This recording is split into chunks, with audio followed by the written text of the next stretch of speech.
Hello everybody, welcome to Magnet Brains. कैसे हैं आप सब लोग? I hope everybody is doing well during this pandemic and I know कि आप सब लोग बहुत ईमानदारी से अपने हैंड्स कंटिन्यूसली वॉश कर रहे हैं। सो लास्ट क्लास में हमने क्या पढ़ा था? लास्ट क्लास में हमने पढ़ा था हमारी पोम अ फोटोग्राफ में हमने उसकी समरी कवर करी थी, चैप्टर का एक्सप्लेनेशन कवर किया था, हमने comprehension question and answers cover किए थे और हमने सारे लिटरेरी डिवाइसेस भी कवर किए थे। आज हम क्या स्टार्ट करेंगे?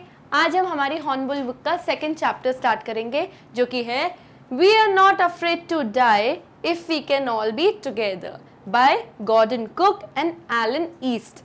सो ये जो पूरी स्टोरी है ये दो ऑथर्स ने मिलके लिखी है, which is Gordon Cook and Alan East. अब जो टाइटल है, सबसे पहले मैं आपको टाइटल एक्सप्लेन करूंगी। अगर आप ध्यान देंगे टाइटल में तो आप देखेंगे कि ये जो पूरा टाइटल है ये डबल इन्वर्टेड कॉमर्स में लगा हुआ है, यहाँ एंड यहाँ। दिस मीन्स कि ये एक डायलॉग है। डायलॉग है यानी किसी के मुंह से बोला हुआ कोई स्टेटमेंट है या किसी के मुंह से निकली हुई कोई बात है।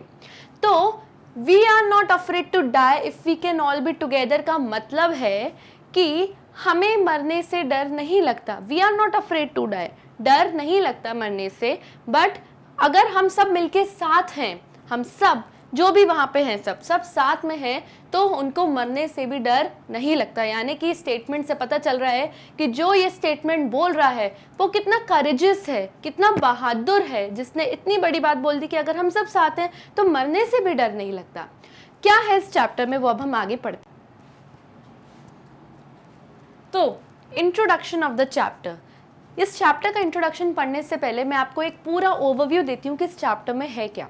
इस चैप्टर में एक 37 ईयर ओल्ड एक बिजनेसमैन है जिनकी एक वाइफ है, इनका नाम है मेरी, और इनके दो बच्चे हैं।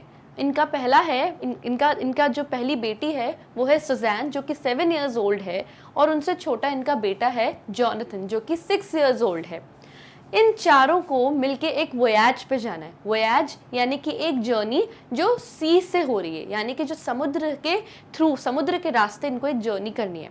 जो 37 ईयर ओल्ड बिजनेसमैन और उनकी जो वाइफ मेरी है, इनका एक सपना था, इनका एक ड्रीम था कि हमें अराउंड द वर्ल्ड एक वोयाज करना है, यानी कि एक टूर करना है, पानी के रास्ते से पूरे धरती का, पूरे वर्ल्ड का एक चक्कर लगाना और घूमना है। एग्जैक्टली वही चक्कर जो कैप्टन जेम्स कुक ने लगाया था। अब ये कैप्टन जेम्स कुक कौन है? So captain James Cook is an explorer और एन नेविगेटर। एक्सप्लोरर यानी कि ये चीज़ों को एक्सप्लोर करते हैं, यानी खोजते हैं। तो इन्होंने कई सालों पहले पानी के रास्ते से, पानी के रूट से, सी रूट से इन्होंने रास्ता निकाला था, और ऑस्ट्रेलिया और कई सारे रास्ते इन्होंने एक्सप्लोर किए थे, यानी कि ढूंढे थे। तो जो इन्होंने सी रूट अपनाया था, कि इन्होंने कैप्टन जेम्स कुक ने कई साल पहले एग्जैक्टली वही सेम रूट इनको मिस्टर जो बिजनेसमैन है वो और उनकी जो वाइफ है उन दोनों को भी अपनाना था। इसके लिए इन्होंने कई मेहनत करी और बहुत सारा इन्होंने प्रैक्टिस किया, जिसके लिए इन्होंने प्रोफेशनल लोगों को बुलवाया और उनसे कहा कि हमें एक शिप बनवानी है। क्योंकि ऑब्वियसली अगर आपको सी से अगर आपको कोई रूट ट्रैवल करना है या आपको पूरा वही वर्ल्ड टूर करना है अगर आपको सी से, तो उसके लिए आपको एक शिप चाहिए रहेगी, और शिप चाहिए तो ऑब्वियसली शिप वो प्रोफेशनल से बनवानी पड़ेगी, यानी जो एक्सपर्ट लोग हैं उन्होंने उनसे ये शिप बनवाई। इस शिप को इन्होंने बहुत रफ वेदर्स यानी कि बुरे बुरे तूफानों के थ्रू भी इन्होंने उसको पास करवाया मेन ट्रिप पे जाने से पहले, ताकि शिप को वो देख सकें कि क्या ये रफ वेदर्स और बुरे स्टॉर्म्स और तूफानी वेदर्स में क्या ये सर्वाइव कर पा रही है कि नहीं। तो ये इन्होंने देखा। तो देखते हैं, अब रीड करते हैं कि कैसे ये जो शिप थी जिसका नाम इन्होंने वेव वॉकर रखा था, इन्होंने इसको यूज करके कैसे वर्ल्ड टूर लगाया। एंड वर्ल्ड टूर लगाने के बाद एक बहुत बड़ी प्रॉब्लम आई। आपको पता है क्या प्रॉब्लम आई? इनको एक बहुत हैवी स्टॉर्म का सामना करना पड़ा, ऐसा स्टॉर्म कि जो जानलेवा था। लेकिन ये जो फैमिली थी, इस फैमिली ने हार नहीं मानी और इस फैमिली ने अंत तक, एंड तक साथ रह के, एक दूसरे को इमोशनल सपोर्ट देके, असिस्टेंस देके, हेल्प देके कैसे उस तूफान को पार किया और लास्ट में सर्वाइव किया। अच्छा, इस पूरी शिप पे, ये जो वेव वॉकर नाम की जो इनकी शिप थी, इस पे ये 4 लोगों के साथ 2 और लोग थे। वो 2 लोग थे क्रूमैन। क्रूमैन यानी कि जो लोग जो शिप पर ऑपरेशंस करते हैं, यानी कि शिप को ऑपरेट करने में हेल्प करते हैं और शिप को चलाने में सपोर्ट करते हैं। तो ये दो लोग भी थे जो कंटिन्यूसली इन लोगों के साथ हेल्प कर रहे थे और मोटिवेशन बनाए रखे हुए थे इस तूफान से निकलने का। So let's read what this chapter is all about. किसने ये स्टेटमेंट बोला था कि we are not afraid to die if we can all be together, और कैसे इन्होंने इस भयानक तूफान को सर्वाइव करके जिंदा निकले और अपना विश्वास, अपना आत्मबल, अपना हौसला नहीं खोया अंत तक, वो हम पढ़ते हैं इस चैप्टर में। Come on children. We Are Not Afraid to Die, written by Gordon Cook and Alan East. The story is about a 37-year-old businessman who is the narrator. तो ये जो चैप्टर है We Are Not Afraid to Die, ये किसने लिखा है? Gordon cook और Elon कीस्ट, दो लोगों ने मिलके लिखा है। ये जो स्टोरी है एक 37-year-old बिजनेसमैन की है, यानी कि ये जो स्टोरी है वो बिजनेसमैन की है जो कि खुद एक नरेटर है। नरेटर यानी वो अपने मुंह से अपनी कहानी खुद सुना रहे हैं, यानी नरेट कर रहे हैं, वो खुद बताएंगे अपनी पूरी story. He has a wife named Mary, उनकी वाइफ है जिसका नाम मैरी है, and 2 children, Jonathan aged 6 and Suzanne aged 7। तो उनकी वाइफ है जिनका नाम मैरी है और उनके 2 बच्चे हैं, सुजैन जो कि 7 इयर्स की है और छोटा बेटा जॉनथन जो कि 6 इयर्स का है। He and his wife both dream of a voyage around the world on their ship Wave Walker.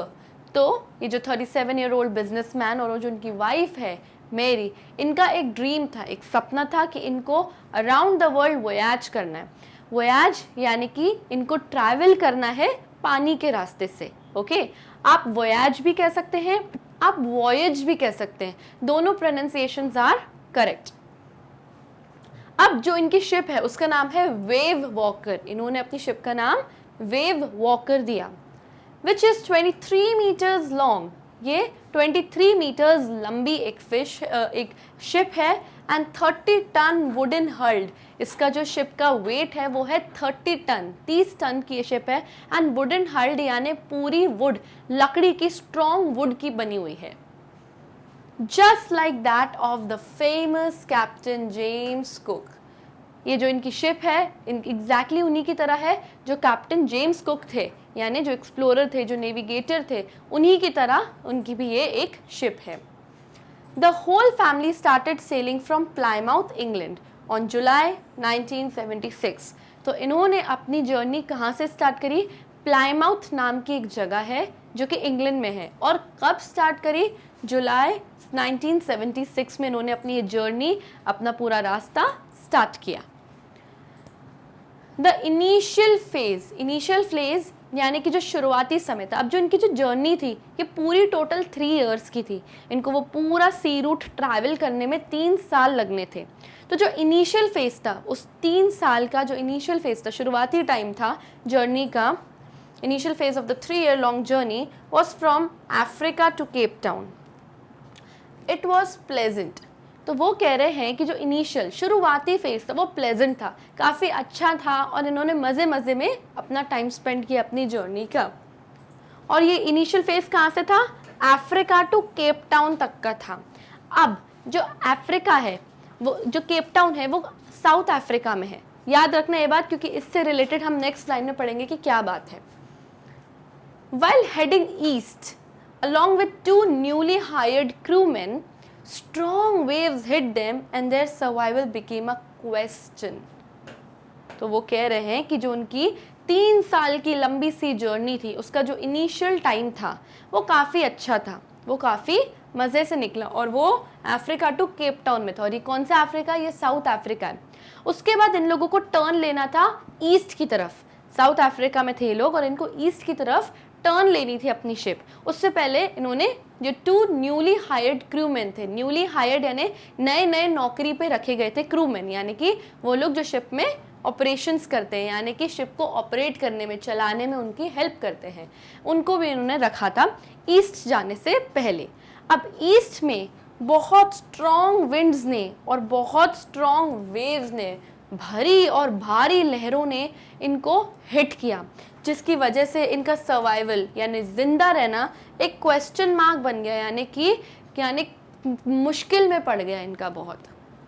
The story tells us about how they fought each day and survived till the end. इस story में हम पूरा ये पढ़ेंगे कि इस पूरी family में और साथ में इन दो क्रूमैन ने कैसे एंड तक सर्वाइव किया, टिके रहे, जिंदा रहे इस भयानक तूफान में और लास्ट में सर्वाइव कर गए, यानी कि जिंदा रह गए। तो आइए देखते हैं इस चैप्टर में क्या है।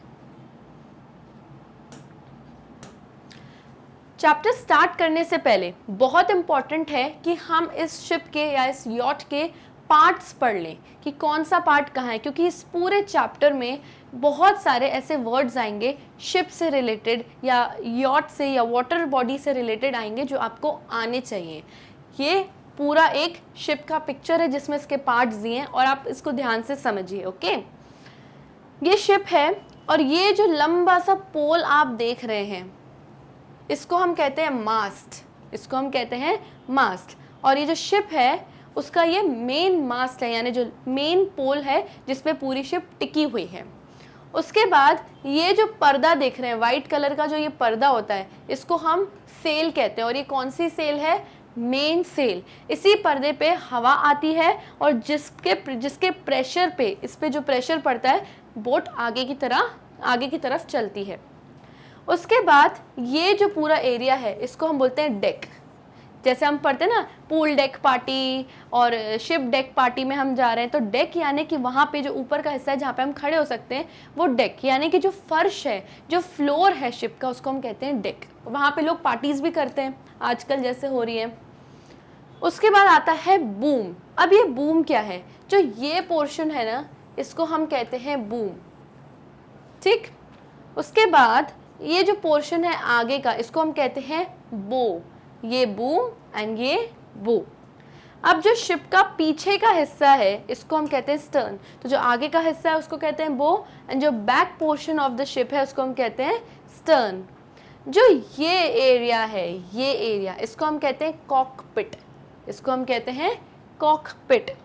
अब ये जो दिख रहे हैं आपको यहाँ पे, ये है आपकी वाटर लाइन, ये है आपकी वाटर लाइन। अब वाटर लाइन क्या होता है?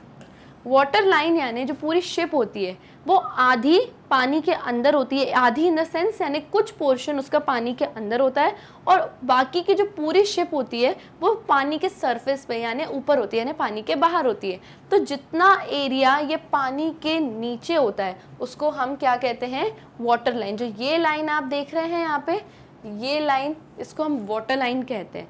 इसके नीचे का जितना भी एरिया होता है वो शिप के नीचे का पार्ट है। तो यहाँ पे जो ये चीज़ आपको दिख रही है इसको हम कहते हैं कील, इस पार्ट को हम कहते हैं कील। और ये जो पूरा पोर्शन है इसको हम कहते हैं हल।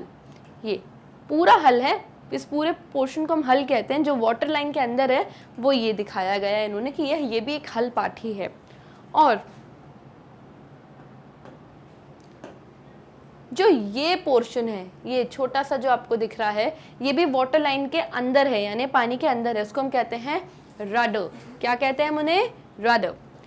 और ये जो सबसे इम्पॉर्टेंट पार्ट है ये एक छोटा सा ट्रायंगुलर पार्ट है, इसको हम जिप कहते हैं या फिर स्टॉर्म जिप भी कहा जाता है इसको।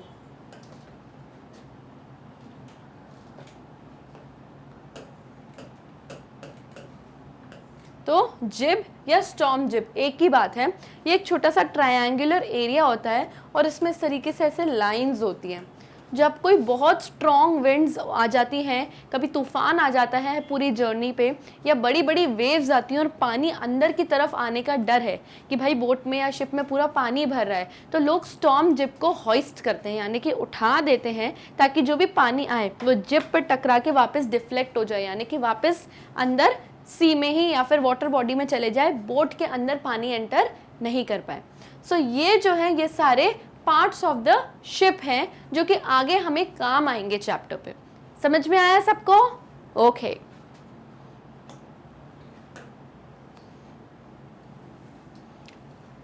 चैप्टर स्टार्ट करते हैं और यहाँ से हम वर्ड टू वर्ड एक एक वर्ड, एक एक मीनिंग समझेंगे और एक एक सेंटेंस समझेंगे। तो टेंशन लेने की कोई बात नहीं है। आइए हम भी वेव वॉकर की जर्नी पे चलते हैं मैरी और उसकी फैमिली के साथ। In July 1976, my wife, Mary, son Jonathan, 6, daughter Suzanne 7, and I set a sail from Plymouth, England to duplicate the round the world voyage made 200 years ago by Captain James Cook. सबसे पहले हम voyage का meaning समझते हैं. Voyage means a long journey by sea or space. जब आप sea में या space में लंबी जर्नी पे जाते तो उसको हम voyage कहते हैं. फिर से मैं आपको याद दिला दूं, voyage को हम voyage भी कह सकते हैं. दोनों both the pronunciations are correct. तो 1976 में ये जो नरेटर हैं वो, उनकी वाइफ, बेटा जॉनथन जो 6 इयर्स का है, डॉटर सुजैन जो 7 इयर्स की है, एंड आई यानी वो खुद set a sail from Plymouth England to duplicate. तो इन्होंने अपनी जर्नी स्टार्ट करी प्लाईमाउथ नाम की जगह से जो कि इंग्लैंड में है. क्यों करी? क्योंकि उनको डुप्लीकेट करना था. डुप्लीकेट करना यानी कॉपी करना. तो डुप्लीकेट मीन्स कॉपी करना. तो उनको कॉपी करना था एग्जैक्टली वही सेम जर्नी जो सालों पहले कैप्टन जेम्स कुक ने करी थी. ये इनका ड्रीम था, इनको सपना था कि जैसा कैप्टन जेम्स कुक ने किया था हमें भी एग्जैक्टली वैसी ही जर्नी करनी है. कैप्टन जेम्स कुक कौन थे ये मैं एक बार फिर से बता देती हूँ. ये एक नेविगेटर थे, एक एक्सप्लोरर थे जिन्होंने कई रास्ते खोजे और ढूंढे. पानी के रास्ते इन्होंने निकाले और सालों पहले निकाले इन्होंने. For the longest time, Mary and I, a 37-year-old businessman, had dreamt यानी जो वर्ड है ड्रीम उसका पास्ट टेंस होता है ड्रेम्ट. तो इन्होंने ड्रीम किया, यानी सपना देखा कई सालों से. मेरी और 37-year-old इस बिजनेसमैन ने काय का सपना देखा? Of selling in the wake of famous explorer. And for the past 16 years we had spent all our leisure time owning our seafaring skills in British waters. Now, सबसे पहले हम मीनिंग्स देखते हैं. लेजर का मतलब फ्री टाइम, जो खाली समय होता है. ओनिंग यानी शार्पन करना या किसी चीज़ को आप इम्प्रूव कर रहे हो, सुधार रहे हो. सी फेयरिंग यानी रेगुलरली ट्रैवलिंग बाय सी. जब आप सी फेयरिंग स्किल्स को अपना इम्प्रूव करते हो, विच मीन्स कि आप रेगुलरली सी से ट्रैवल कर रहे हो, तो आपको ट्रैवल करने के लिए कुछ स्किल्स, कुछ टेक्निक्स आना चाहिए. तो उसी सी फेयरिंग स्किल्स को हम कहते हैं कि जब आप रेगुलरली सी से ट्रैवल करते हो. Honing our seafaring skills मतलब इन्हीं सी फेयरिंग स्किल्स को, इन्हीं सी फेयरिंग टेक्निक्स को आप इम्प्रूव कर रहे हो by the skills required to travel by sea. Understood? तो ये इंपॉर्टेंट वर्ड्स है यहाँ पे स्लाइड में. तो कई समय से, लंबे समय से मैरी और उनके जो हस्बैंड है, दे हैव ड्रीम्ड ऑफ, यानी उन्होंने ड्रीम देखा, सपना देखा कि हमें एग्जैक्टली वही सेम जो रूट है जो कैप्टन जेम्स कुक ने कई सालों पहले किया, हमें भी एग्जैक्टली वही करना है. ये हमारा सपना है जिसके लिए पास्ट 16 years, पिछले 16 सालों से वो प्रैक्टिस कर रहे हैं अपनी सी फेयरिंग स्किल्स, यानी बार बार सी में जाने की जो उनकी स्किल है. बार बार पानी में अपनी बोट को ले जाते हैं, शिप को ले जाते हैं, बार बार उसको रफ वेदर्स यानी भारी तूफानों में अपनी शिप को ले जाते हैं ताकि देख पाए कि वो हम इतने भारी तूफानों में मैनेज या सर्वाइव कर पाती है कि नहीं. और कहाँ कर रहे हैं ये लोग? ब्रिटिश वाटर्स में. ब्रिटेन जो कंट्री है उसके आसपास जो भी वाटर बॉडीज़ है, जो भी पानी है, सी है, वाटर्स हैं, उसमें ये लोग अपनी इन स्किल्स को प्रैक्टिस करते हैं और इम्प्रूव करते हैं. लेजर टाइम यानी जब भी इन 16 सालों में ये लोग फ्री रहे हैं तब इन्होंने यही इस स्किल्स को इन्होंने प्रैक्टिस किया है. आर बोट वेव वॉकर, इनकी जो बोट है जो उसका नाम क्या है? Wave walker. अब उसका डिस्क्रिप्शन ये लोग दे रहे हैं. 23 meters long, 30 ton wooden hulled beauty. तो 23 meters लॉन्ग ये बोट है और 30 टन इसका वेट कितना है? 30 टन. वुडन हल्ड यानी पूरी लकड़ी की बनी हुई है. ब्यूटी यानी बहुत सुंदर है. हैड बीन प्रोफेशनली बिल्ड, इन्होंने प्रोफेशनल्स को बुलवा के इसको बनवाया है. And we had spent months fitting it, इन्होंने कई महीने इसको फिट करने में, इसको जोड़ने में, फिक्स करने में, इसको बनाने में लगा दिए. एंड टेस्टिंग, इन्होंने पूरी तरीके से इस वेव वॉकर नाम की शिप को टेस्ट भी किया है. कैसे टेस्ट किया है? In the roughest weathers we could find. जितने भी बुरे से बुरे तूफान इनको दिखे या समझ में आए, उसमें ये लोग अपनी वेव वॉकर नाम की शिप को ले गए ताकि देख पाए, टेस्ट कर पाए कि ये इस खतरनाक तूफान को झेल पा रही है या नहीं.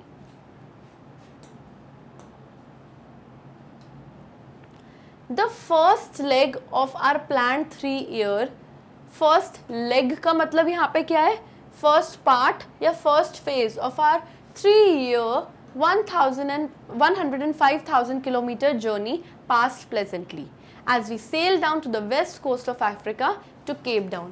तो जो इनका फर्स्ट पार्ट था जर्नी का, 3 साल की पूरी जर्नी थी, फिर उसमें फर्स्ट लेग यानी जो फर्स्ट पार्ट या जो फर्स्ट फेज था वो बड़ा प्लेजेंट था, बहुत सुहाना, बहुत मस्त निकला, इन्होंने बहुत इन्जॉय किया। और जो फर्स्ट पार्ट की जो जर्नी थी प्लाईमाउथ इंग्लैंड से लेके जो स्टार्ट हुई थी, कहाँ तक गई वो, ये अफ्रीका के केप टाउन तक गई। ठीक, इतना समझ में आया।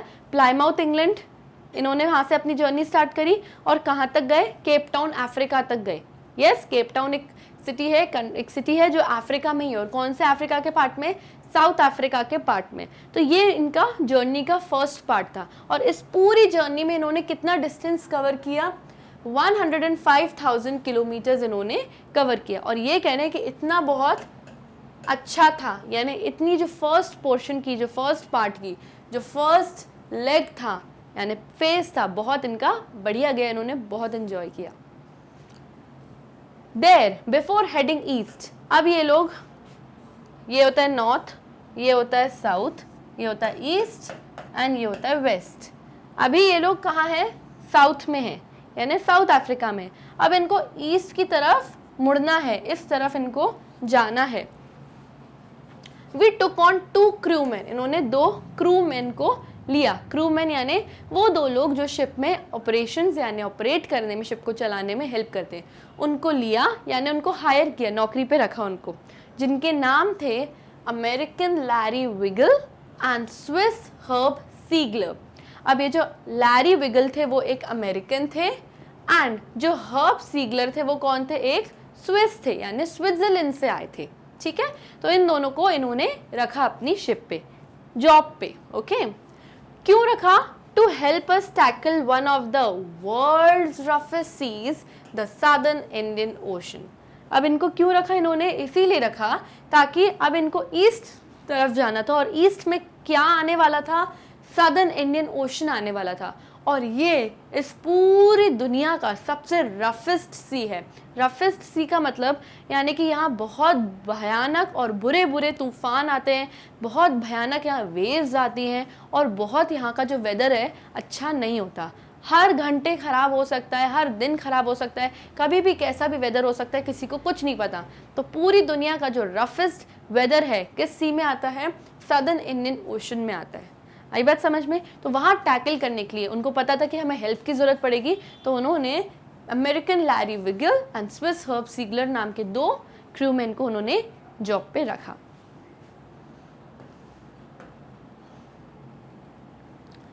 On our second day of Cape Town, अब ये लोग ईस्ट की तरफ, यहाँ पे आपका नॉर्थ था, यहाँ पे साउथ था, यहाँ ईस्ट था, यहाँ वेस्ट था। अब यहाँ से साउथ में ये लोग ऑलरेडी थे और चल पड़े ईस्ट की तरफ।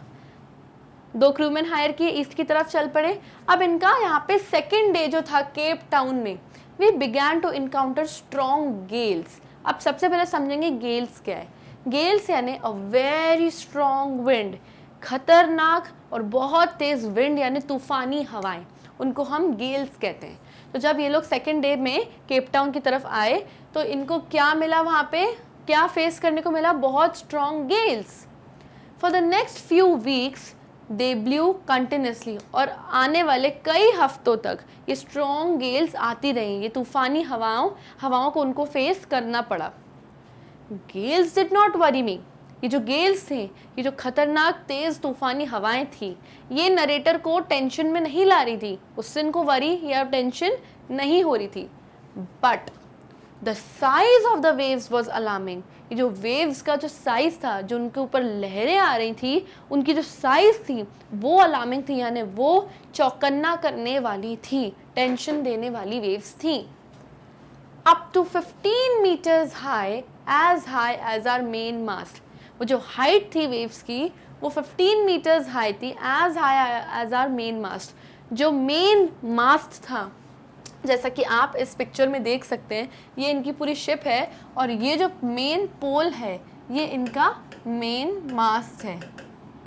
तो वो कह रहे हैं कि जो स्ट्रॉन्ग हवाएं थी, जो गेल्स थी, वो टेंशन नहीं दे रही थी, जबकि जो ये वेव्स थी, ये इतनी बड़ी वेव्स थी कि ये इनके मेन मास्ट की हाइट जितनी बड़ी थी, यानी जितना बड़ा इनका मेन मास्ट और इनकी पूरी शिप थी, उतनी बड़ी बड़ी एक एक वेव आ रही थी। 15 metres high, 15 metre high, main mast जितनी बड़ी बड़ी आ रही थी। तो आप सोचिए कि अगर आप एक शिप में हैं और शिप की हाइट यहाँ तक है और इतनी इतनी बड़ी वेव आ रही, तो वो आपके ऊपर भी तो आ सकती है। तो यही चीज़ किसको टेंशन दे रही थी? हमारे नरेटर को। विंड से उनको कोई प्रॉब्लम नहीं थी।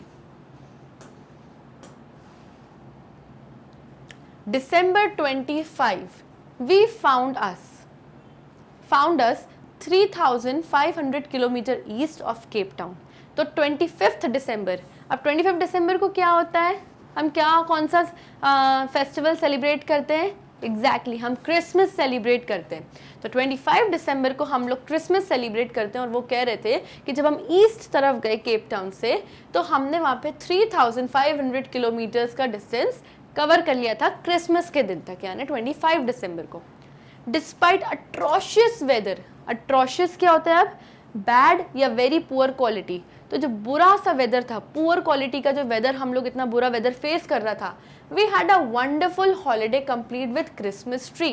तो वो कह रहे हैं कि भले ही इतना वेदर बुरा था, डरा भी रहा था हमें, ये बड़ी बड़ी वेव्स हमें डरा रही थी, तब भी 25 दिसंबर को हमने हमारी बोट पे, हमने हमारी शिप पे क्रिसमस फेस्टिवल सेलिब्रेट किया। और हमने साथ में एक क्रिसमस ट्री भी लगाई, क्योंकि बच्चे थे, सुजैन थी, जॉनथन था, तो उन्होंने एक क्रिसमस ट्री भी लगा के अपना फेस्टिवल एंजॉय किया।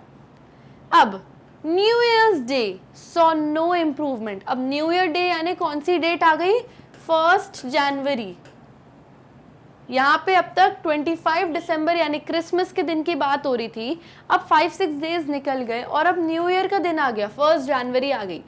सो नो इम्प्रूवमेंट, अब भी कोई इम्प्रूवमेंट नहीं आया वेदर में। अब भी वेदर वैसे ही स्ट्रॉन्ग गेल्स थी, वैसे ही इतनी बड़ी बड़ी हाई वेव्स आ रही थी, कोई चेंज नहीं था। But we reason that it had to change soon. पर हमने एक दूसरे को रीज़न दिया, हमने एक दूसरे से बात करी कि हाँ चेंज हो जाएगा, कोई टेंशन नहीं है, बदल जाएगा, अच्छा हो जाएगा सब। एंड इट डिड चेंज, और वेदर चेंज भी हुआ for the verse.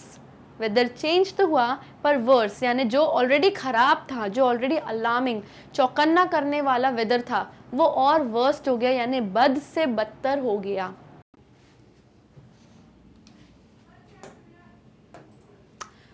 Eight dawn of January 2। अब डॉन क्या है? डॉन यानी कि जो सुबह का समय होता है, अर्ली इन द मॉर्निंग जब सनराइज होती है। अब जनवरी 1 न्यू ईयर्स डे निकल गया, अगले दिन जनवरी 2 जो सुबह का समय आया, द वेव्स वर जाइजेंटिक। अब जाइजेंटिक का मतलब क्या होता है? Huge, of a big size, बड़ी बड़ी साइज की, जो कि ऑलरेडी थी और भी बड़ी हो गई, अब उससे भी बड़ी हो गई। We were sailing with only 1 small storm jib. हम लोग जब सेल करने निकले, हम लोग जब ने अपनी जर्नी जब हमने स्टार्ट करी, तो हम सिर्फ 1 स्टॉर्म जिप के साथ निकले। अब इसमें हम देखते हैं स्टॉर्म जिप क्या है, यानी कि ये छोटा सा ट्रायंगुलर एरिया, इसको हम जिप या स्टॉर्म जिप कहते हैं। इसको तब उठाया जाता है जब बहुत पानी या बहुत तेज वेव्स का हमको डर लगता है कि पानी भर न जाए बोट में, तो हम इसको उठा लेते हैं। तो जो भी पानी आता है जिप पे टकराता है और डिफ्लेक्ट होके, यानी कि उछल के वापस पीछे तरफ चले जाता है, अंदर बोट के नहीं आता। तो यहाँ पे नरेटर कह रहे हैं कि हम जब सेल करना स्टार्ट हुए थे, जब हमने हमारी जर्नी स्टार्ट की थी, तब हम केवल एक स्टॉर्म जिप के साथ चले थे। And were still making 8 knots. अब ये नॉट्स क्या है?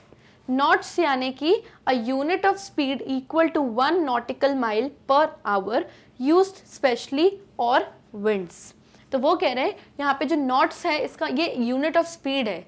जैसे कि अगर मैंने 1 किलोमीटर का डिस्टेंस चला रोड पे, तो मैं क्या बोलूँगी? मैं 1 किलोमीटर चली, तो मेरे डिस्टेंस जो मैंने कवर किया उसका यूनिट क्या रहा? किलोमीटर। तो एग्जैक्टली इनकी भी ये चीज़ें, जो इनकी चलने की स्पीड थी, जो इनकी सेल करने की स्पीड थी पानी में, वो 8 नॉट्स थी। ये 8 नॉट्स पर आवर में कवर कर रहे थे। पर आवर में ये लोग कितने नॉट्स कवर कर रहे थे? 8 नॉट्स। तो ये 8 नॉट्स यूनिट ऑफ स्पीड है। As the ship rose to the top of each wave, we could see endless, enormous seas rolling towards us.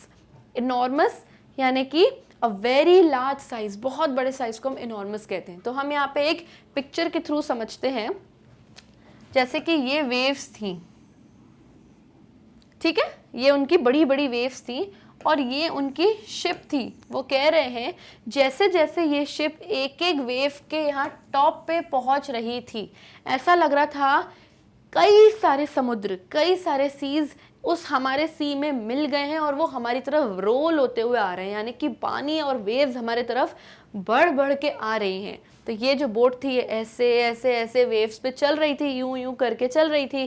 तो जैसे जैसे हर वेव के टॉप पे यहाँ से आके यहाँ आ रही थी, फिर यहाँ से आके यहाँ आ रही थी, ऐसा लग रहा था कई सारे समुद्र मिल गए और हमारी तरफ रोल होके आ रहे हैं। And the screaming of the wind, screaming यानी जब बहुत तेज हवा चलती है तो ऐसा लगता है कोई चीख रहा है। तो जो ये तेज हवाएं थी वो चीख रही थी। And spray was painful to the ears, ये स्प्रे क्या है, जो पानी के छींटे, पानी के जो छिड़काव जो उनके मुंह पे आ रहे थे। तो जो स्क्रीमिंग ऑफ विंड्स और ये जो पानी के स्प्रेज यानी छिड़काव जो आ रहे थे, दे वर पेनफुल टू द ईयर्स, ऐसा लग रहा था उनके कान दुख रहे, इतनी तेज हवा थी कि उनके कान दुखने लगे, ऐसा लग रहा था हवा चीख रही है उनके सामने। To slow down the boat, अब इनकी 8 नॉट्स पर आवर पे इनकी बोट चल रही थी। अब इनको लगा कि बहुत सारी लहरें हैं तो हमको हमारी बोट को थोड़ा स्लो करना है, स्पीड कम करनी है। तो इसके लिए इन्होंने क्या किया, वी ड्रॉप्ड द स्टॉर्म जिब and lashed a heavy mooring rope in a loop across the stern. अब यहाँ पे बहुत सारे टर्म्स है जो हमें समझने की जरूरत है। लैश्ड यानी कि to hit with a lot of force, जब आप बहुत फोर्स से, बहुत ताकत से कोई चीज़ को हिट कर देते हो या फिर बहुत ताकत से किसी चीज़ को बांध देते हो, उसे हम कहते हैं lashed. Mooring, the ropes, chains और एंकर्स बाय और to which a boat, ship और बॉय इज मूड। तो वो कह रहे हैं कि इसको हम मूड कहते हैं, जो बड़ी बड़ी चेन्स, जो बड़ी बड़ी रोप्स, जो बड़ी बड़ी यहाँ पे मोटी मोटी वायर्स होती हैं जिससे हम मूर कर देते हैं, जिससे हम मूर कर देते हैं बोट को ताकि वो थोड़ी सी इसकी स्पीड कम हो जाए। और एंकर इज अ पार्ट, एक ऐसी चीज होती है जो लोग इसका कई टैटू भी कराते हैं, इस टाइप से उसका कुछ ऐसा उसका शेप होता है एंकर का। तो इन लोगों ने क्या किया, इन लोगों ने स्टॉर्म जिप, वो जो ट्रायंगुलर पोर्शन था उसको ड्रॉप कर दिया and lashed a heavy mooring rope to loop across the stern. तो इन सबको इन्होंने वायर्स से और अपनी मोटी मोटी रस्सियों से बांध के और एंकर को गिरा दिया पानी में ताकि उनकी बोट की जो स्पीड है वो स्लो डाउन हो जाए। लूप यानी a shape produce that bends round and crosses, bend. तो लूप यानी कि इसको हम लूप कहते हैं। ये जो बांधा हुआ एरिया अगर आप देखेंगे, ये जो बांधा है इसमें जो ये पोर्शन है, ये पोर्शन, इसको हम लूप कहते हैं। तो उन्होंने बहुत सारे लूप यानी डबल डबल बांध के लूप बना दिए, गिठाने बना दी ताकि जो बोट की स्पीड है वो स्लो डाउन हो जाए। स्टर्न, स्टर्न यानी the back part of the ship और द बोट। तो इन्होंने जो ये लूप्स बांधे थे ये बोट के पिछले हिस्से यानी बैक पोर्शन में से इन्होंने बांधे थे। तो स्टर्न इज अ बो, आगे का हिस्सा होता है, स्टर्न बोट के पीछे का हिस्सा होता है। तो यहाँ से इन्होंने मूरिंग करी थी यानी कि लूप बना बना के रस्सियों से बांध बांध के एंकर गिरा के उन्होंने पानी में बोट की स्पीड कम करी। Then we double lashed everything. अब तो उन्होंने एक बार लैश किया था, अब उन्होंने दोबारा से डबल रस्सी से बांध के उन्होंने लूप बनाई। Went through our life raft drill, attached lifelines, donned oilskins and life jackets and waited. अब यहाँ बहुत इंपॉर्टेंट चीज है, डोन्ड ऑयल स्किन्स यानी डोन्ड मतलब किसी चीज को पहनना, पुट ऑन या वोर। ऑयल स्किन्स क्या होता है, heavy cotton cloth water proofed with oil. तो वो कह रहे हैं कि बहुत बड़े बड़े मोटे मोटे कॉटन के जो क्लॉथ होते हैं जो वाटर प्रूफ होते हैं उसके ऊपर ऑयल लगा दी जाती है और पहन लिया। तो उन्होंने क्या किया, इस ऑयल स्किन्स के नाम के ऐसे मोटे मोटे कॉटन क्लॉथ्स जो वाटर प्रूफ होते हैं और उसके ऊपर ऑयल लगा रहता है उसको डोन कर दिया यानी कि वोर यानी कि पहन लिया। एंड उनके लाइफ जैकेट्स भी उन्होंने पहन लिए। एंड वेटेड, अब उन्होंने वेट किया। क्यों वेट किया, क्योंकि अब उन्हें पता चल गया था कंडीशन देख के, वेदर और स्टॉर्म्स और वेव्स को देख के कि अब यहाँ पे बहुत भयानक तूफान आने वाला है और अब कुछ भी हो सकता है, हम डूब भी सकते हैं। इसलिए इन्होंने अपनी सब जो उनके प्रिकॉशंस थे, लाइफ जैकेट्स, अपने ऑयल स्किन्स, अपने राफ्ट ड्रिल्स, ये सब पहन के उन्होंने वेट किया कि अगर तूफान आया भी जाएगा तो हम उसके लिए रेडी हैं और हमारे पास सब सपोर्ट करने की चीज़ें हैं। The first indication of impending disaster came at about 6 p.m. with an ominous silence. Now सबसे पहले हम impending का मतलब समझेंगे। Impending यानी about to happen, जो चीज़ अब होने वाली है। Ominous silence यानी unpleasant और threatening silence, यानी कि आपने अगर वो कहावत सुनी होगी हिंदी में कि तूफान के पहले एक शांति हो जाती है, तो यहाँ पे भी एग्जैक्टली वही बात है। इम्पेंडिंग यानी जो तूफान अब आने वाला है, यानी अब इट्स अबाउट टू हैपन, आने वाला है, उसके पहले जो ओमिनस साइलेंस, जो थ्रेटनिंग, वो डराने वाला जो साइलेंस, जो शांति हो जाती है, वो हो गया था वहाँ पे। तूफान के पहले का जो वो शांत जो 2-5 मिनट का टाइम होता है, अब ये वो टाइम आ गया था। और कितने बजे उनको पता चला? शाम में 6 बजे पता चला। The wind dropped, wind drop मतलब अब जो इतनी तेज हवाएं चल रही थी वो चलना एकदम से बंद हो गई, स्टॉप हो गई। 2 मिनट का वहां पे साइलेंस छा गया। And the sky immediately grew dark, जो आसमान था वो काला हो गया, यानी काले काले बादलों से, क्लाउड से छा गया। Then came a growling roar and an enormous cloud towered aft of the ship. Aft यानी near the stern of the ship, stern यानी कि जो शिप का बैक पोर्शन है वहां पे, तो जो उनकी शिप थी उसका स्टर्न एरिया यानी कि पिछला हिस्सा, बैक पोर्शन के वहां पे एक बड़ा सा इनॉर्मस काला बादल आ गया। और वो कैसे आया? ग्रोइंग रोर यानी बहुत तेज आवाज से, तेज तूफानी आवाज से आया। और एक बड़ा सा क्लाउड टावर्ड यानी आके उनके एफ्ट के हिस्से पे खड़ा हो गया, यानी कि बोट के पिछले हिस्सा जो स्टर्न है उस तरफ आके खड़ा हो गया। तो इससे ये तो पता चल रहा है कि अब बहुत भयानक तूफान इनके सामने ही था बस। विथ हॉरर, डर के, आई रियलाइज यानी नरेटर ने रियलाइज किया that it was not a cloud, ये जो काला काला क्लाउड उनको लग रहा था वो क्लाउड नहीं है, वो कोई काला बादल नहीं है, but a wave like no other I had ever seen. तो यहाँ पे एक नरेटर कह रहे हैं कि जो मुझे लगा कि ये काला बादल आ गया है, वो काला बादल नहीं था। हमने रियलाइज किया वो एक बहुत बड़ी वेव, एक बहुत बड़ी लहर थी जो उनके सर पे लिटरली अब आ रही थी, उठ रही थी, और ऐसी वेव जो उन्होंने अपनी लाइफ में कभी भी नहीं देखी। It appeared perfectly vertical and almost twice the height of the other waves with a frightful breaking crest. Frightful का meaning क्या है? Very unpleasant और shocking. जो चीज़ frightful बहुत शॉक करने वाली, बहुत डराने वाली होती है। Crest reached the top of the wave. अब ये जो आपकी बोट है, उनकी जो ये बोट थी, ये उसका पिछला हिस्सा यानी कि ये स्टर्न था, और यहाँ पे वो एक वेव आ गई, यहाँ पे वो एक वेव आ गई जो उनको काला बादल लग रहा था, ब्लैक क्लाउड लग रहा था, बट था नहीं। वो इतनी बड़ी वेव थी कि जो उन्होंने अपनी लाइफ में कभी नहीं देखी। तो वो ये कह रहे हैं कि जो वेव थी it was twice the height of the other waves. जो अदर वेव्स थी जो 15 मीटर्स लॉन्ग, उनके मेन मास्ट की हाइट की जितनी जो उनकी वेव थी, ये अब उससे भी डबल है। समझो अराउंड 30 मीटर्स हाई ये इतनी बड़ी इनकी वेव थी with a frightful breaking crest. Breaking crest यानी ये जो वेव था, इसका जो ऊपर का हिस्सा था इसको कहते हैं क्रेस्ट।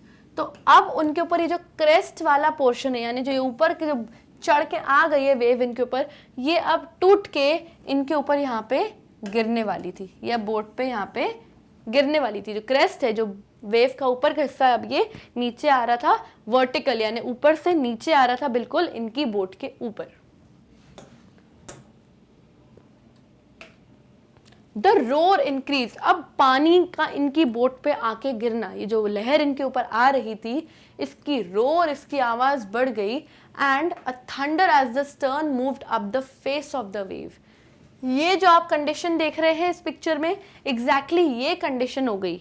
हुआ क्या, अभी जो बड़ी सी वेव इनके ऊपर, जो डबल साइज की वेव इनके ऊपर आ रही थी, और ये जो क्रेस्ट है, ये जो ऊपर का हिस्सा है, ये अब इनके ऊपर से आ रहा था इनके ऊपर, ये जो स्टर्न है, जो back portion of the ship है, ये अब ऐसा लगने लगा कि ये ऊपर की तरफ चढ़ गया। जो बोट सीधी थी अब ये ऐसी हो गई, यानी वेव के साथ ऊपर उठ गई पूरी इनकी boat.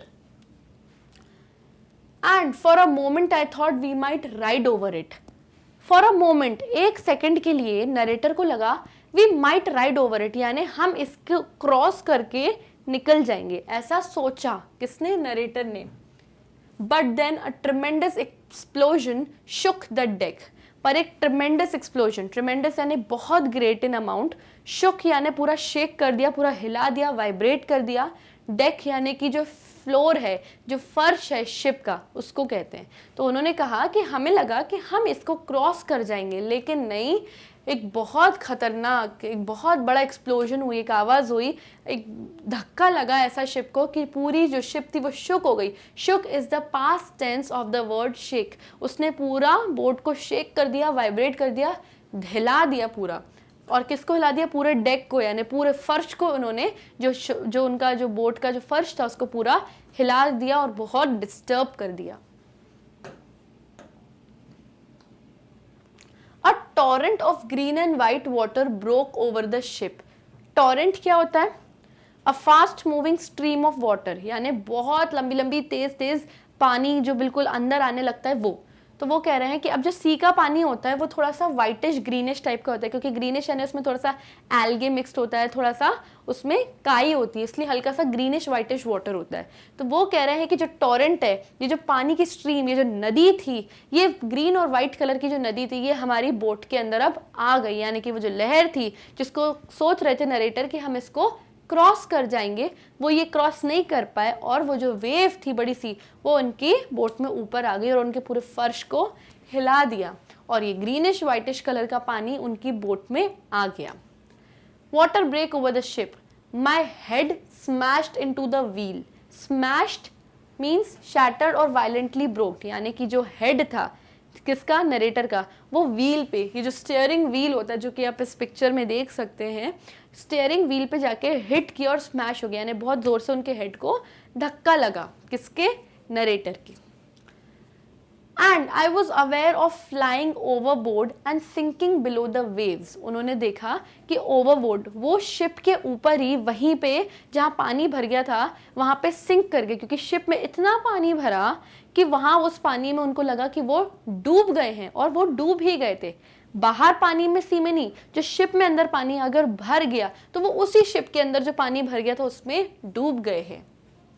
I accepted my approaching death, और वो इतनी बुरी तरह डूबे कि अब नरेटर को लगा कि अब मेरी डेथ आ गई है, मैं मरने वाला हूँ। उन्होंने एक्सेप्ट कर लिया कि अब मैं मर ही जाऊंगा, मैं डूब गया हूँ।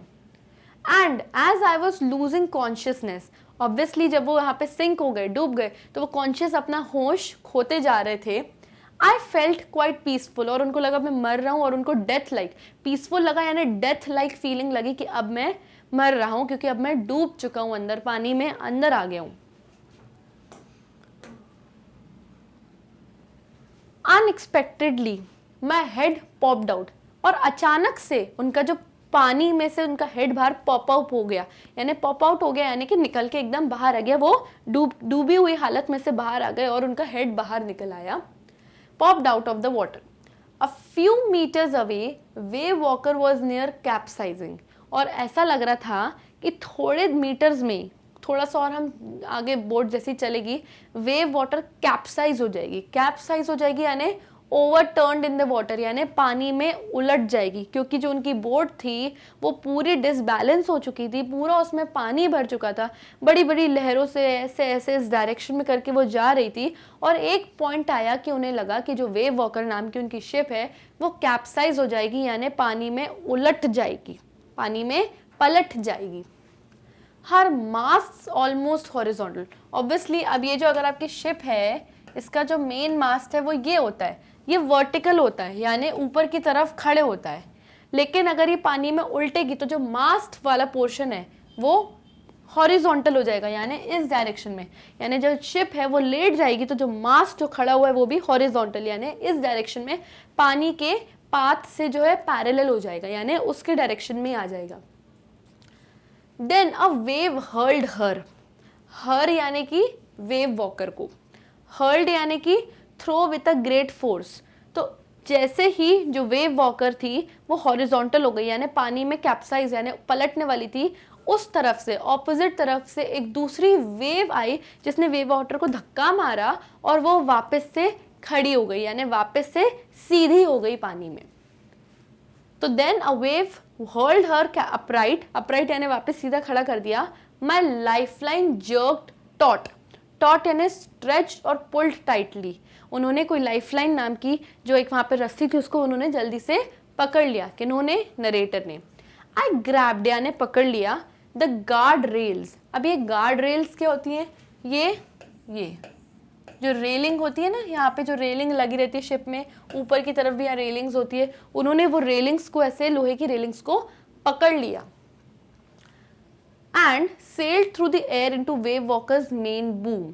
और वेव वॉकर की जो मेन बूम थी उसको उन्होंने वहां तक सेल करके वहां तक वो तैर के पहुंच गए, यानी बच गए। बूम क्या होता है? बूम वो पोर्शन होता है जो नीचे का जो एरिया होता है, ये जैसे जो आपकी शिप है उसका ये एरिया जो होता है ना, यहाँ पे बूम एरिया होता है, ये पोल्स को सपोर्ट करता है।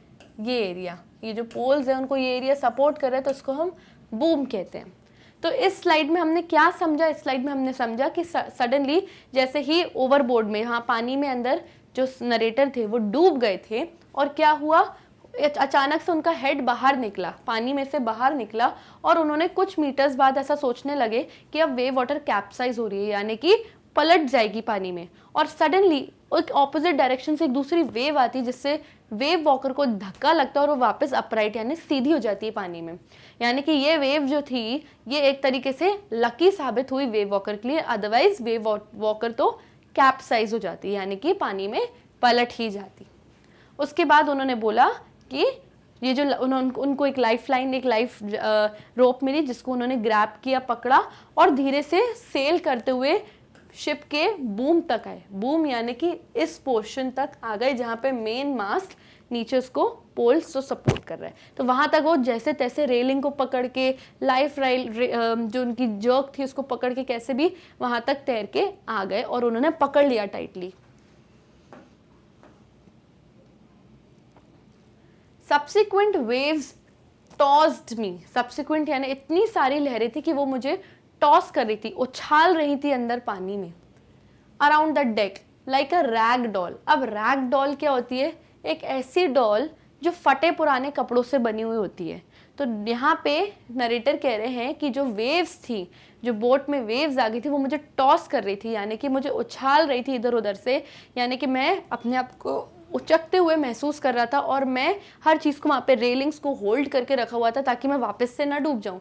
और मैं एक रैग डॉल की तरह हो गया, यानी कि छोटी सी कपड़े की गुड़िया जैसे हो गया, जो इधर उधर उछल रहा हूँ, टॉस हो रहा हूँ पूरे पानी में और अपने जान बचाने की कोशिश कर रहा हूँ। My left ribs crack. उनकी जो सामने की रिब्स थी, ये जो बोन्स होती हैं यहाँ पे, वो क्रैक हो गई, यानी उनमें दरारें आ गई। My mouth filled with blood. उनका माउथ पूरा ब्लड यानी खून से भर गया, क्योंकि उनके टीथ जो थे वो टूट गए थे और बुरी तरीके से उनको यहाँ चोट लगी थी। And broken teeth. Somehow I found the wheel lined up the stern for the next wave and hung on.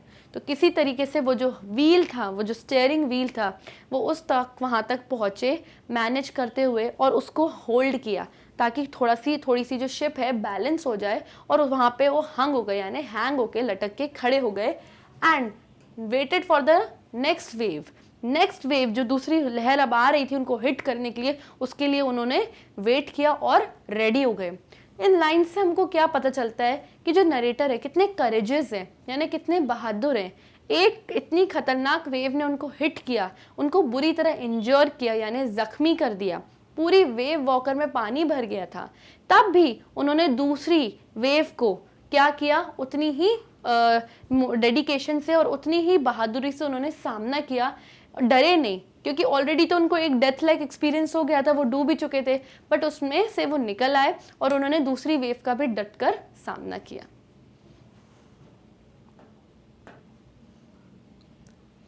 Water everywhere. I could feel that the ship had water below. But I dared not abandon the wheel to investigate. तो यहाँ पे narrator क्या कह रहे हैं कि water water everywhere, हर जगह पानी ही पानी आ गया था शिप में। आई कुड फील दैट, मुझे फील हो रहा था कि हर जगह पानी है, that the ship had water below, और पूरा नीचे का जो एरिया है शिप में वहाँ पूरा पानी भर गया है। But I dared not abandon the wheel, पर मैंने डेयर नहीं किया, यानी मैंने हिम्मत भी नहीं करी कि मैं व्हील को क्या करूं, अबैंडन कर दूं, यानी कि छोड़ के इन्वेस्टिगेट करने जाऊं, देखने जाऊं कि कहाँ कहाँ पानी भरा है।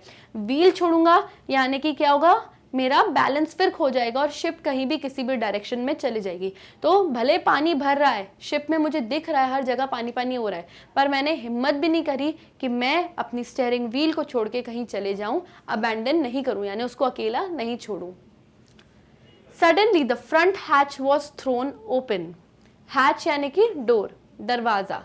तो जहाँ पे वो अपना कॉकपिट, यानी जहाँ पे वो जो स्टीयरिंग व्हील होता है, कॉकपिट वाला जो एरिया होता है, वो वहाँ पे स्टीयरिंग व्हील को संभाल रहे थे, वहाँ का हैच यानी दरवाज़ा खुलता है और वहाँ अंदर कौन आती है, मैरी अपीयर्ड, उनकी वाइफ अंदर आती है। और उन्होंने क्या कहा, we are sinking, she screamed, उसने चिल्लाते हुए और घबराते हुए कहा कि वी आर सिंकिंग, हम लोग डूब रहे हैं, ये शिप डूब रही है। द डेक्स आर स्मैश्ड, डेक्स यानी जो फर्श है, पूरा जो फ्लोर है हमारी शिप का वो स्मैश होगा, यानी पूरे टूट फूट गए हैं। We are full of water, हमारी शिप पूरी पानी से भर गई है। Take the wheel, I shouted, तो उसने मैरी को क्या बोला, ये लो व्हील रख, व्हील को हैंडल करो, संभालो, और उन्होंने शाउट करके वहां से बाहर निकल के डोर से चले गए। As I scrambled for the hatch, scrambled यानी क्लाइम क्लॉ one's way, तो उन्होंने क्लाइम करके वो जो डोर खुला था, हैच खुला था, वहां से क्लाइम करके बाहर अब सब देखने गए, और व्हील अब किसको हैंड ओवर करके गए, अपनी वाइफ मेरी को। लैरी एंड हर्ब वो पंपिंग लाइक मैडमैन। अब ये लैरी और हर्ब कौन है, ये लैरी और हर्ब हमारे वही क्रूमैन है जिसको नौकरी पे रखा गया था, हायर किया गया था ताकि वो रफेस्ट वेदर्स को हमें टैकल करने में हेल्प करे। तो ये दोनों क्या कर रहे थे अब, लैरी और Herb, pumping like madman, pumping यानी कि पंप्स की मदद से, यूज करके पंप्स को, जितना पानी भर गया था वो निकाल के शिप में से बाहर पानी में फेंक रहे थे ताकि शिप में से पानी अब कम होता चला जाए। लाइक मैडमैन यानी पागल आदमियों की तरह, इसीलिए कर रहे थे क्योंकि इतनी खतरनाक सिचुएशन आ गई थी कि उनको कुछ समझ में नहीं आ रहा था, वो बस पंप यूज करके फटाफट पूरा पानी निकाले जा रहे थे शिप में से और बाहर फेंके जा रहे थे। ब्रोकन टिम्बर्स हंग एट क्रेजी एंगल्स, टिम्बर्स यानी कोई भी चीज़ जो लकड़ी की बनी है, वुड की बनी है, would board used in building of a ship, तो उनकी जो शिप थी पूरी वुड की बनी थी, टिम्बर की बनी थी, जो हर जगह से ब्रोकन हो गई थी यानी टूट गई थी, और क्रेजी एंगल्स में कोई कैसे लटक रही है, कोई पार्ट टूटा हुआ पोर्शन कैसे लटक रहा है, पूरी शिप डैमेज हो गई थी। The whole starboard side bulged, अब ये स्टारबोर्ड साइड क्या है, ये जो शिप है उसका जो राइट साइड का एरिया है, राइट साइड का जो एरिया होता है उसको हम कहते हैं स्टारबोर्ड। तो जो शिप है उसका जो राइट साइड का जो पूरा पोर्शन होता है उसको हम स्टारबोर्ड कहते हैं। तो वो कह रहे हैं कि जो पूरा स्टारबोर्ड साइड था वो बल्ज्ड इनवर्ड्स हो गया, यानी धस के अंदर की तरफ आ गया था और टूट गया था। Clothes, crockery, charts, tins and toys sloshed about in deep water, तो जो जितने भी सामान था उनके डेक पे, वहाँ पर जितना सामान रखा था, कपड़े, खिलौने, क्रॉकरी, चार्ट्स, मैप्स, जो भी ज़रूरत की चीज़ें थी वो सब क्या हो गई, दे वर स्लॉश्ड यानी move through liquid with a splashing sound, पूरा पानी जो भर गया था बोर्ड में वहाँ पे अंदर तैर रही थी, कुछ गिर गई थी, कुछ टूट गई थी और कुछ खराब हो गई थी, यानी कि अब किसी यूज़ की नहीं बची थी। अबाउट इन डीप वाटर यानी वहाँ पानी इतना डीप था कि सब सामान वहाँ तैर रहा था। I half swam, half crawled into the children's cabin. अब जो नरेटर है वो आधे रेंगते हुए आधे स्विम करते हुए कैसे भी चिल्ड्रंस कैबिन में पहुंचे। कैबिन यानी वो कमरा जहाँ पे उनके बच्चे थे, वहां तक ये पहुंचे चेक करने के लिए कि उनके बच्चे सेफ हैं कि नहीं। Are you all right? I asked. तो उन्होंने पूछा Are you all right? क्या आप लोग ठीक हो? Yes, they answered from an upper bunk. तो उन्होंने क्या बोला कि हम ठीक हैं, और कहाँ से आवाज़ दी, अपर बंक। हम हॉस्टल्स में नहीं देखते हैं एक बेड होता है और उसी के नीचे यहाँ पे दूसरा बेड होता है, एक बेड के ऊपर ही दूसरा बेड होता है। तो जो अपर बंक था यानी अपर बेड था, बंक यानी कि बेड, तो ऊपर वाले बंक पे वो लोग चढ़ के बैठ गए थे क्योंकि नीचे तो हर जगह पानी भर गया था। तो आप ऊपर से उनके बच्चों ने आवाज लगी कि yes we are all right. But my head hurts a bit said Sue. जो उनकी 7 साल की बेटी सुजैन थी, उसको यहाँ पे उन्होंने प्यार से स्यू बोला है, निक नेम दिया हुआ है। तो वो बोल रही थी my head hurts a bit, मेरे सर में थोड़ा सा दर्द हो रहा है, क्योंकि शायद उनका हेड जो था, स्यू का जो हेड था, वो कहीं जाके बम्प हुआ होगा यानी टकराया होगा, जिसकी वजह से उसके सर में स्वेलिंग आ गई थी, सूज गया था और उसको हर्ट हो रहा था, वहाँ पे दर्द हो रहा था। Pointing to a big bump over her eyes, और उसकी आईज के ऊपर यहाँ पे एक बम्प आ गया था। बम्प यानी यहाँ पे एक छोटा सा स्वेलिंग हो गई थी जिसकी वजह से उसको दर्द हो रहा था। I had no time to worry about bumped heads. तो उसके पास, नरेटर के पास टाइम नहीं था बम्प्ड हेड्स और चोटें देखने का, क्योंकि उनको मेन किस चीज़ की टेंशन थी, इसी चीज़ की कि मुझे इस वक्त बोट में से पानी बाहर निकालना है और अपनी जान बचानी है। ये लकी हुई, ये इंजर्ड चीज़ों को देखने का उनके पास अब टाइम नहीं था। ओके, इसके बाद after finding a hammer, screws and canvas, I struggle back on deck. यानी कि उनकी बेटी जब उन्हें बता रही थी कि मुझे चोट लगी है क्या, तो उन्हें वो सब इंजरीज देखने का टाइम नहीं था, क्योंकि अब उन्हें सिर्फ ये था कि उन्हें जल्दी से कुछ ना कुछ रिपेयर करना पड़ेगा, कुछ ना कुछ अपने सुधार करना पड़ेगा अपनी शिप में, ताकि पानी अंदर आना बंद हो। जिसकी वजह से उन्होंने क्या सर्च करना स्टार्ट किया, एक हैमर, स्क्रूज यानी एक हथौड़ा, कुछ लकड़ियाँ, कुछ कैनवस, कैनवस एक बड़ा सा कपड़ा होता है, वो उन्होंने सर्च किया। आई स्ट्रगल्ड बैक ऑन डेक, और फिर गिरते पड़ते मुश्किल से सब सामान ले जाके वो डेक तक, फर्श तक, वहां तक बाहर पहुंची। With the starboard side bashed open, we are taking water with each wave that broke over us. तो वो कह रहे हैं कि जो स्टारबोर्ड साइड है यानी कि जो right side of the boat है हमारा, वो बैश्ड है यानी बुरी तरीके से डिस्ट्रॉयड है, और हर वेव के साथ, हर छोटी बड़ी लहर के साथ अंदर पानी आ रहा है, क्योंकि अब साइड का जो हिस्सा है वो है ही नहीं, पूरा टूटा फूटा है, बुरी तरीके से डैमेज्ड है। तो हर लहर के साथ अंदर पानी आ रहा है, और जल्द ही उनको अगर उन्होंने कुछ रिपेयर नहीं किया तो पूरी बोट में पानी भर जाएगा एंड दे विल सिंक, वो डूब जाएंगे। तो if I couldn't make some repairs, अगर नरेटर ने जल्दी कुछ रिपेयर नहीं किया, वी वुड श्योरली सिंक, वो डूब जाएंगे। कॉन्वस क्या होता है? अ स्ट्रॉन्ग ब्लीच्ड अनब्लीच्ड क्लॉथ, एक मोटा सा कपड़ा होता है जो वाटर प्रूफ होता है। अगर हम लगा देंगे स्टारबोर्ड साइड में तो पानी थोड़ा अंदर आना बंद हो जाएगा। अब आगे पढ़ेंगे कि कॉन्वस का इन्होंने क्या इस्तेमाल किया, क्या यूज किया। Somehow I managed to stretch canvas and secure waterproof hatch covers across the गेपिंग holes. तो उन्होंने क्या किया, उन्होंने जो अनब्लीच्ड यानी प्लेन वाइट कलर का जो ये कॉन्वस कपड़ा था, हम कॉन्वस भी कह सकते हैं, कैनवस भी कह सकते हैं, both the pronunciations are correct in this sense. तो वो ये कह रहे हैं कि जो ये कॉन्वस का जो कपड़ा था उन्होंने स्टारबोर्ड साइड पर लगा दिया और कवर कर दिया, स्ट्रेच करके, खींच तान के, ताकि पानी अंदर ना आए। वो कॉन्वस का जो कपड़ा है वो पानी को अंदर आने से रोक के रखे। गैपिंग होल्स यानी कुछ जो छोटे मोटे होल्स है या जहाँ पे कुछ लीकेज हो रहा है, वहाँ भी उन्होंने इस कैनवस के कपड़े को लगा दिया। Some water continued to stream below, but most of it was now deflected over the side. अब भी ये कॉन्वस का जो कपड़ा लगाने के बाद भी जो भी लहरों में से पानी आ रहा था अंदर, थोड़ा बहुत तो आ रहा था, बट 90% मेजॉरिटी ऑफ द पानी जो था वो बाहर डिफ्लेक्ट हो रहा था, यानी कपड़े पे हिट होके वापस पीछे की तरफ उछल के पानी में गिर जा रहा था। तो अंदर पानी तो अब भी आ रहा था, बट पहले से अब काफ़ी कम पानी आ रहा था इस कॉन्वस क्लॉथ को लगाने के बाद। More problems arose. अब कॉन्वस का कपड़ा लगा दिया और यहाँ इनकी प्रॉब्लम खत्म हो जाए, ऐसा नहीं था। More problems arose, arose is the past tense of arise, यानी कि अब और प्रॉब्लम्स अराइज हुई यानी उठी, सामने आई उनके। When our hand pumps started to block up with the debris floating around the cabins and the electric pump short circuited. अब जो उनके क्रूमैन थे लैरी और हर्ब, पंप्स को कुछ यूज करके पानी पंप आउट करके बाहर फेंकते जा रहे थे। अब जो उनके पंप्स थे वो काम करना बंद हो गए। क्यों बंद हो गए? क्योंकि उनके डेक पे काफ़ी सारा कचरा, रबिश, तैर रहा था, जिसकी वजह से उनके जो पंप्स थे वो ब्लॉक हो गए, यानी कि ये कचरा उनके पंप्स में फंस गया। डेब्री क्या होता है? रबिश यानी कचरा। अब आप कहेंगे कि मैं डेब्री क्यों कह रही हूँ और डेब्रिस क्यों नहीं कह रही? तो इसीलिए नहीं कह रही हूँ क्योंकि जो लास्ट वाला एस है वो साइलेंट है, इसलिए हम डेब्रिस नहीं डेब्री प्रोनाउंस करेंगे इस वर्ड को। ओके, तो जो उनके पंप्स थे वो इस डेब्री से, इस कचरे से ब्लॉक हो गए, उनके खराब हो गए। उनके पास एक और पंप था जो कि एक इलेक्ट्रिक पंप था, उसमें भी क्या हो गया?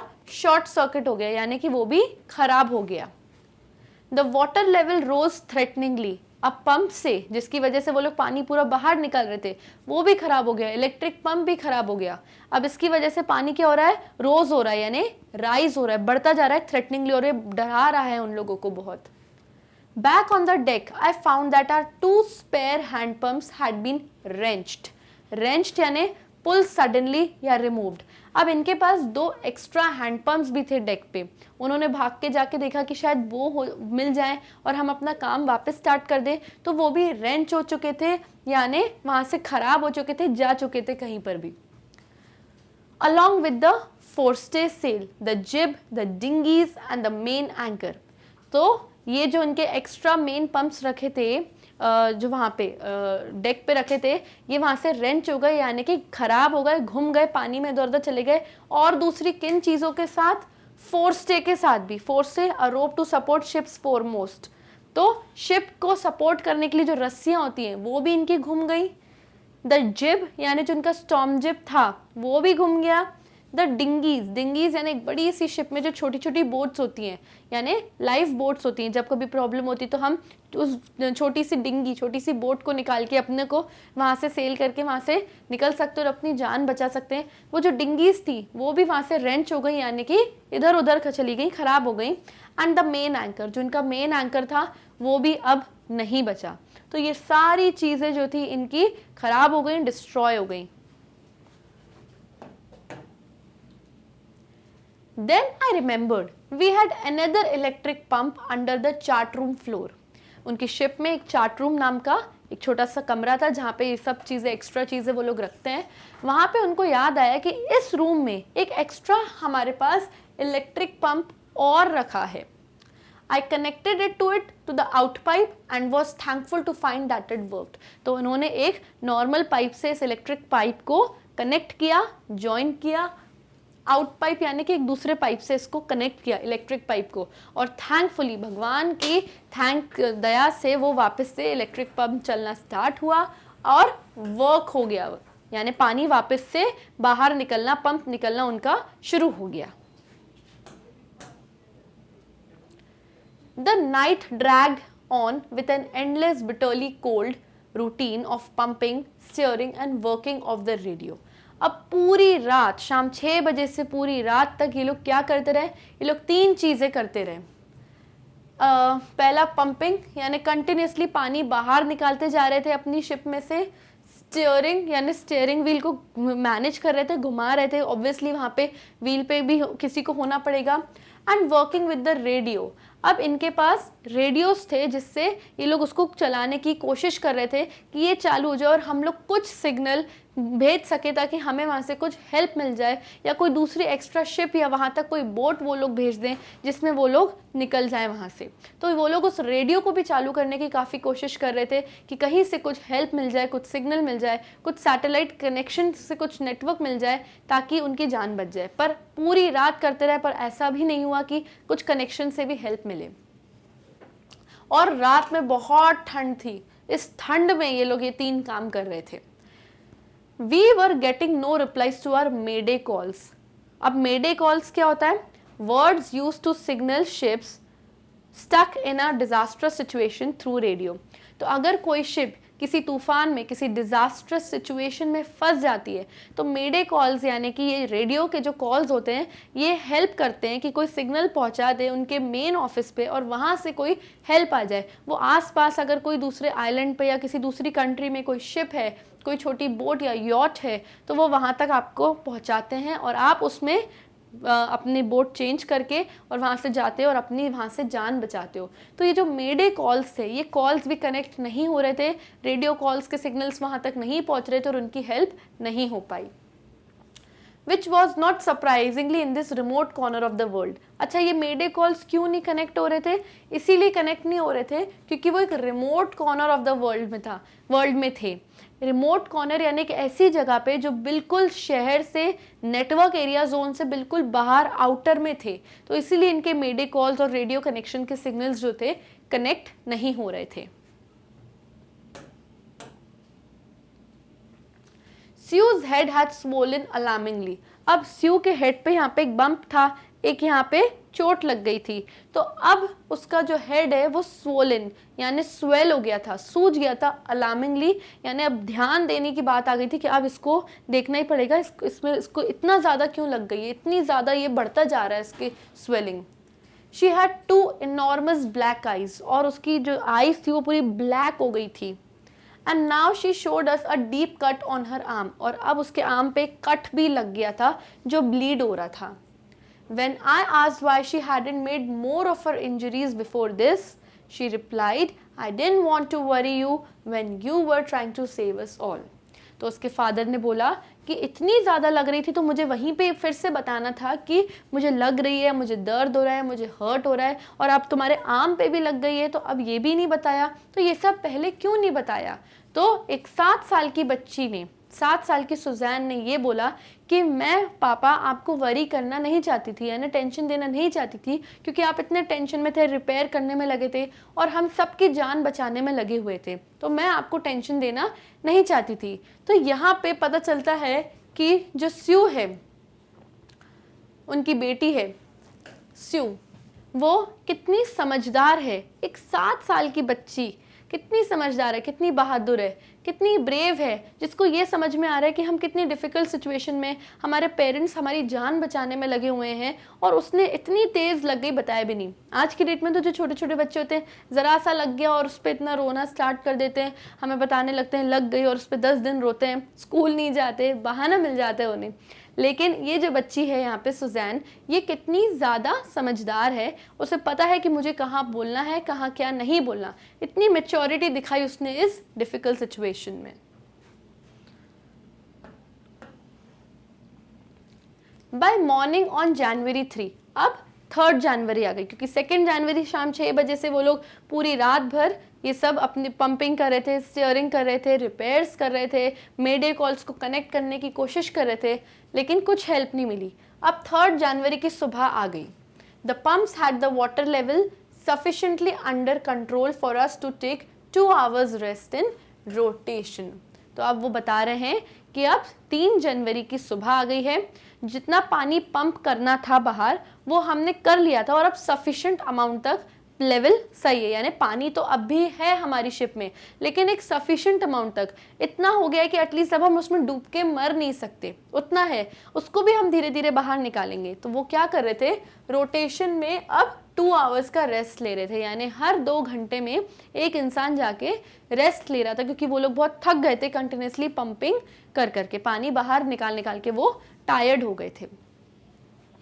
But we still had a tremendous leak somewhere below the water line. पर अब भी वो ये कह रहे हैं कि ट्रेमेंडस यानी एक बहुत ही बुरा लीक अब भी है कहीं वाटर लाइन के नीचे। वाटर लाइन मैंने आपको बताया ही था, यानी जो ये लाइन दिख रही है आपको, ये हमारी वाटर लाइन होती है, यानी कि इतना इस लाइन के नीचे थोड़ा सा शिप का पार्ट होता है और बाकी पोर्शन शिप के सरफेस के ऊपर होता है। तो वो कह रहे थे कि ये जो वाटर लाइन है, इसके नीचे जो हमारा पार्ट है शिप का, यहाँ पे अब भी कोई लीकेज है, कुछ ऐसा होल है या कुछ ओपनिंग है जहाँ से पानी अब भी अंदर हमारी शिप में आ रहा है। On checking, I found that nearly all the boat's main rib frames were smashed down to the keel।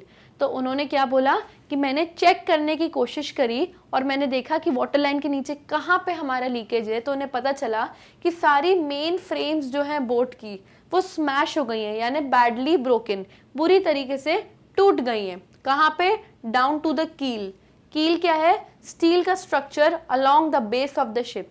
यहाँ पर आप पिक्चर में भी देख सकते हैं कि वाटर लाइन के नीचे जो ये एरिया है वो आपका कील है, और यहाँ पे जितनी भी मेन रिब्स थी, जो मेन यहाँ पे जितने भी पार्ट्स थे और फ्रेम्स थे लकड़ी के, वो सब स्मैश हो गए, यानी बुरी तरीके से टूट गए हैं, और कील में बहुत ज़्यादा कहीं पे कुछ यहाँ पे कुछ होल है या फिर कुछ गैप आया है जिससे पानी लीक हो रहा है, यानी लीक हो रहा है यानी बाहर से पानी अंदर बोट में आ रहा है अब भी।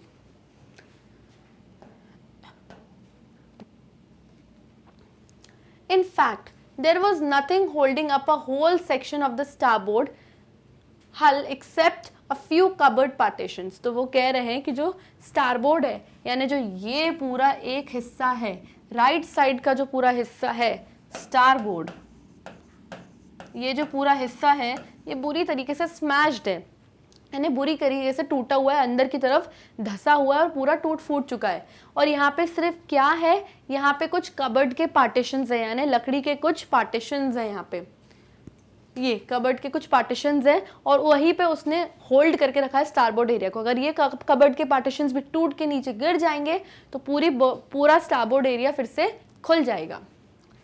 We had survived for 15 hours since the wave hit। जो एक बड़ी सी वेव थी जिन्होंने शुरू में उनको हिट किया था और पानी अंदर आ गया था, उसके बाद से अब तक 15 आवर्स हो गए हैं, इन्होंने बहुत मेहनत करके एफर्ट लगा के यहाँ तक सर्वाइव होकर आए हैं, यानी जिंदा रहे हैं अभी भी।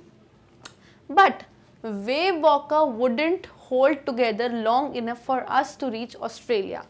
तो इन लोगों को कहाँ तक पहुँचना था, ऑस्ट्रेलिया तक पहुँचना था, पर वेव वॉकर की जो इनकी बोट का नाम है, शिप का नाम है, अब वो इस हालत में इतनी नहीं बची है कि वो हमें कहाँ तक पहुँचा दे, ऑस्ट्रेलिया तक। तो ऑस्ट्रेलिया तक तो हम इस कंडीशन में नहीं पहुँच सकते।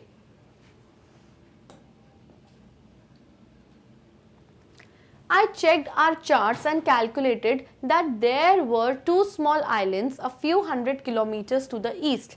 तो obviously जैसे कि मैंने आपको शुरू में बताया ही था कि उन लोगों को ईस्ट, वो लोग साउथ में थे और यहाँ से ईस्ट के डायरेक्शन में उन्हें जाना ही था।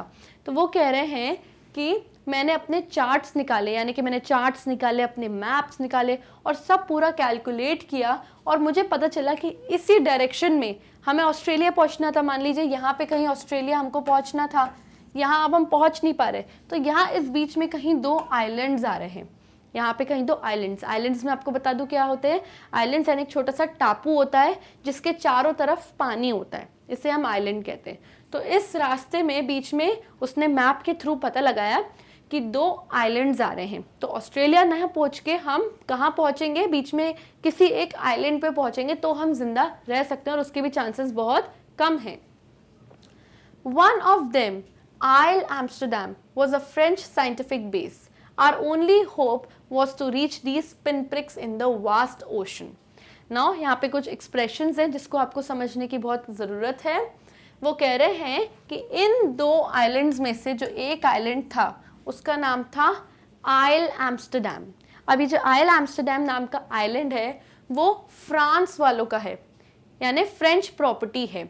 और उन्होंने यहाँ पे क्या सेटअप करके रखा है, एक साइंटिफिक बेस, यानी इन लोगों को अगर कुछ साइंटिफिक रिसर्च करनी है, कुछ करनी है, तो उसके उन्होंने छोटे छोटे वहाँ पे ऑफिसेस बना के रखे हैं। और ये एक बहुत छोटा सा आइलैंड है और ये एक आखिरी होप है इन लोगों की, एक आखिरी उम्मीद है कि अगर हम इस आइलैंड तक, आइल एम्स्टरडैम नाम के इस आइलैंड तक पहुंच जाएंगे तो शायद हम जिंदा बच जाएंगे। लेकिन इस आइलैंड तक पहुंचना भी pin pricks in the vast ocean के बराबर था। नाउ पिन प्रिक क्या होता है? A prick caused by a pen.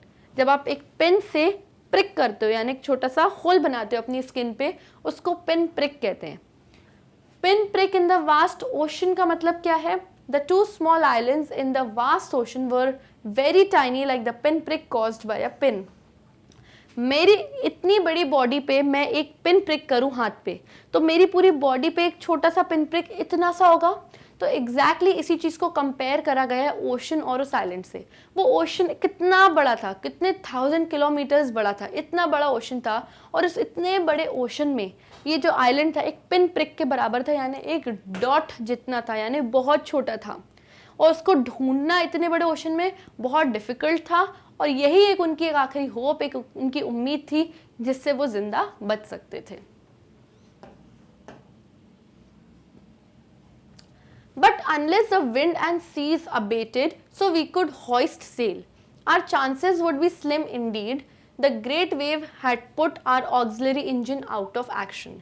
वो कह रहे हैं कि इस आइलैंड तक भी हम तब पहुंच सकते हैं जब विंड जो है और सी यानी जो लहरें हैं वो थोड़ी शांत हो जाए। अगर विंड थोड़ी शांत हो जाए, लहरें थोड़ी शांत हो जाएं, थोड़ी धीमी हो जाए, तब जाके हम इस आइलैंड पर पहुंच पाएंगे।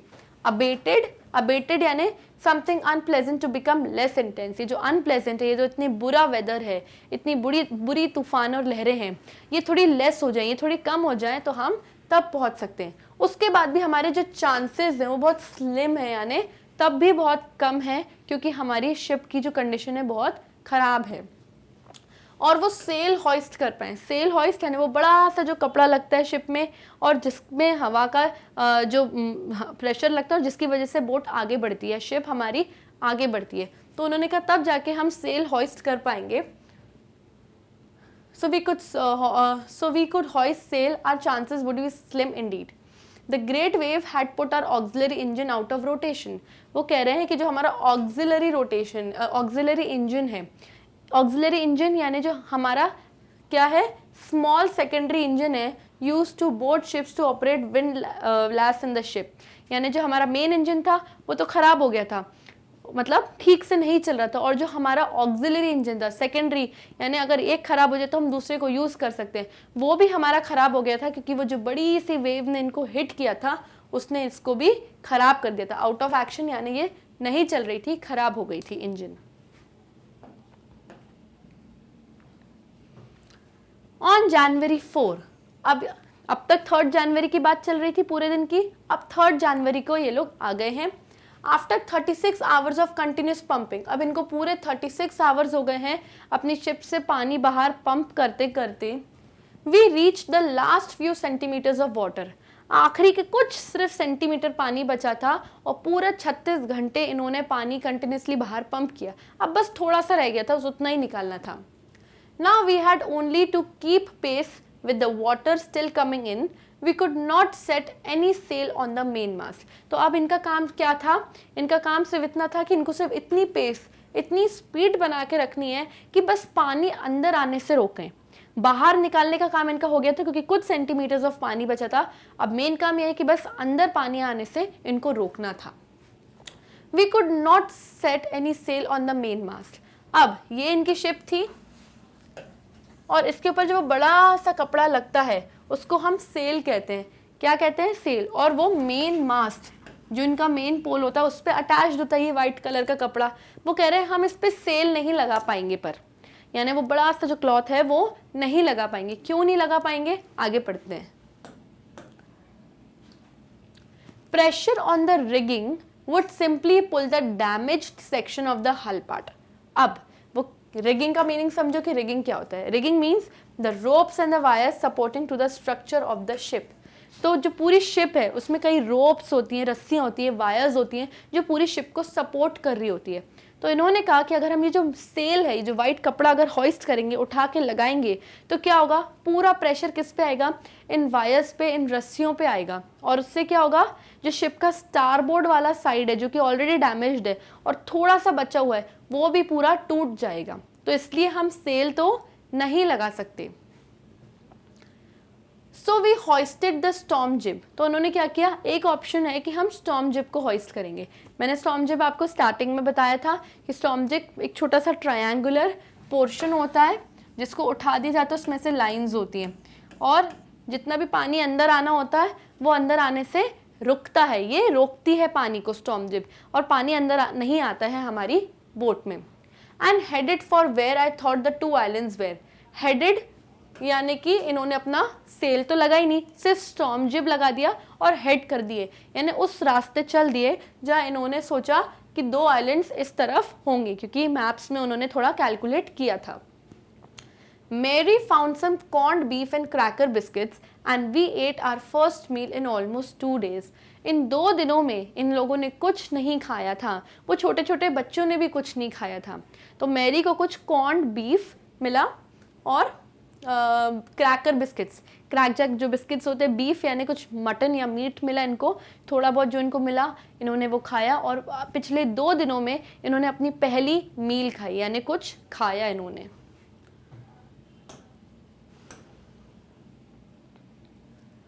But our respite was short lived. Respite क्या होता है? जो रेस्ट का टाइम, छोटा सा जो इनको ये रेस्ट का टाइम मिला जिसमें थोड़ा सा ये लोग कुछ खा पी रहे हैं, a short period of rest, ये शॉर्ट लिव्ड था, यानी ये ज़्यादा देर का नहीं था। जिसमें ये लोग खा रहे थे या थोड़ी चैन की सांस ले रहे थे, ये ज़्यादा देर तक नहीं था। एट 4 PM, शाम के 4 बजते ही black clouds began building up behind us. फिर से शाम के 4 बजे काले बादल आने लगे, यानी कि तूफान आने की कंडीशंस बनने लगी। फिर से वेदर और मौसम सब खराब होने लगा।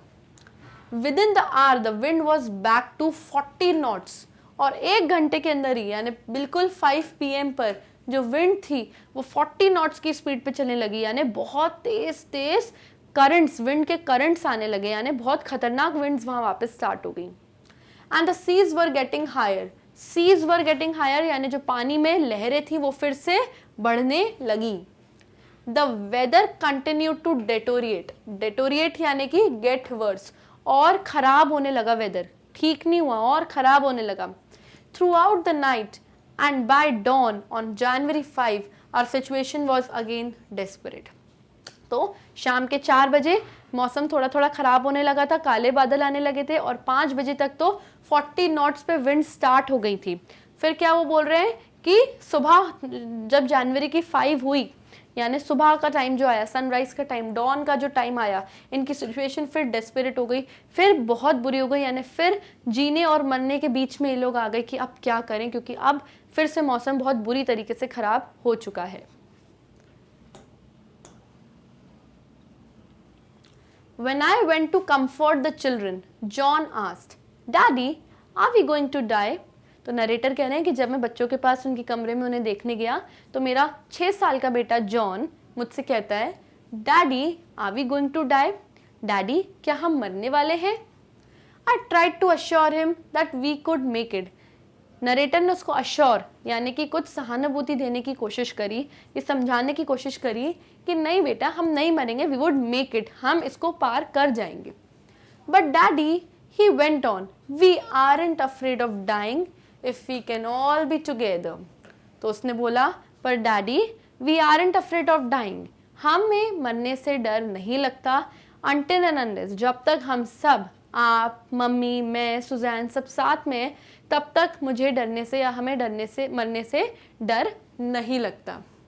यू, मम्मी, स्यू, हम सब साथ में रहेंगे, तभी भी हमें मरने से डर नहीं लगता। तो यहाँ हमें समझ में आता है कि जो हमारा चैप्टर का टाइटल है बच्चों, वो जो एक डायलॉग था, वो किसका डायलॉग था? वो जॉनथन यानी जॉन का डायलॉग था, नरेटर के बेटे का, जिसने ये तब, एक 6 साल के बच्चे ने ये तब एक स्टेटमेंट दिया, ये बात तब बोली जब उनकी कंडीशन कितनी डरावनी की थी, उनको मरने और जीने के बीच में एक ऐसे पॉइंट पे थे कि वो कभी भी मर सकते थे। इतने से बच्चे ने एक मैच्योरिटी, इतनी ब्रेवरी दिखाई और अपने फादर को इस सिचुएशन में बोला कि हम मरने से भी नहीं डरते, हम सब साथ रहेंगे पर मरने से भी नहीं डरते। तो इससे पता चलता है कि वो कितना ब्रेव था, कितना मैच्योर था और कितना समझदार था।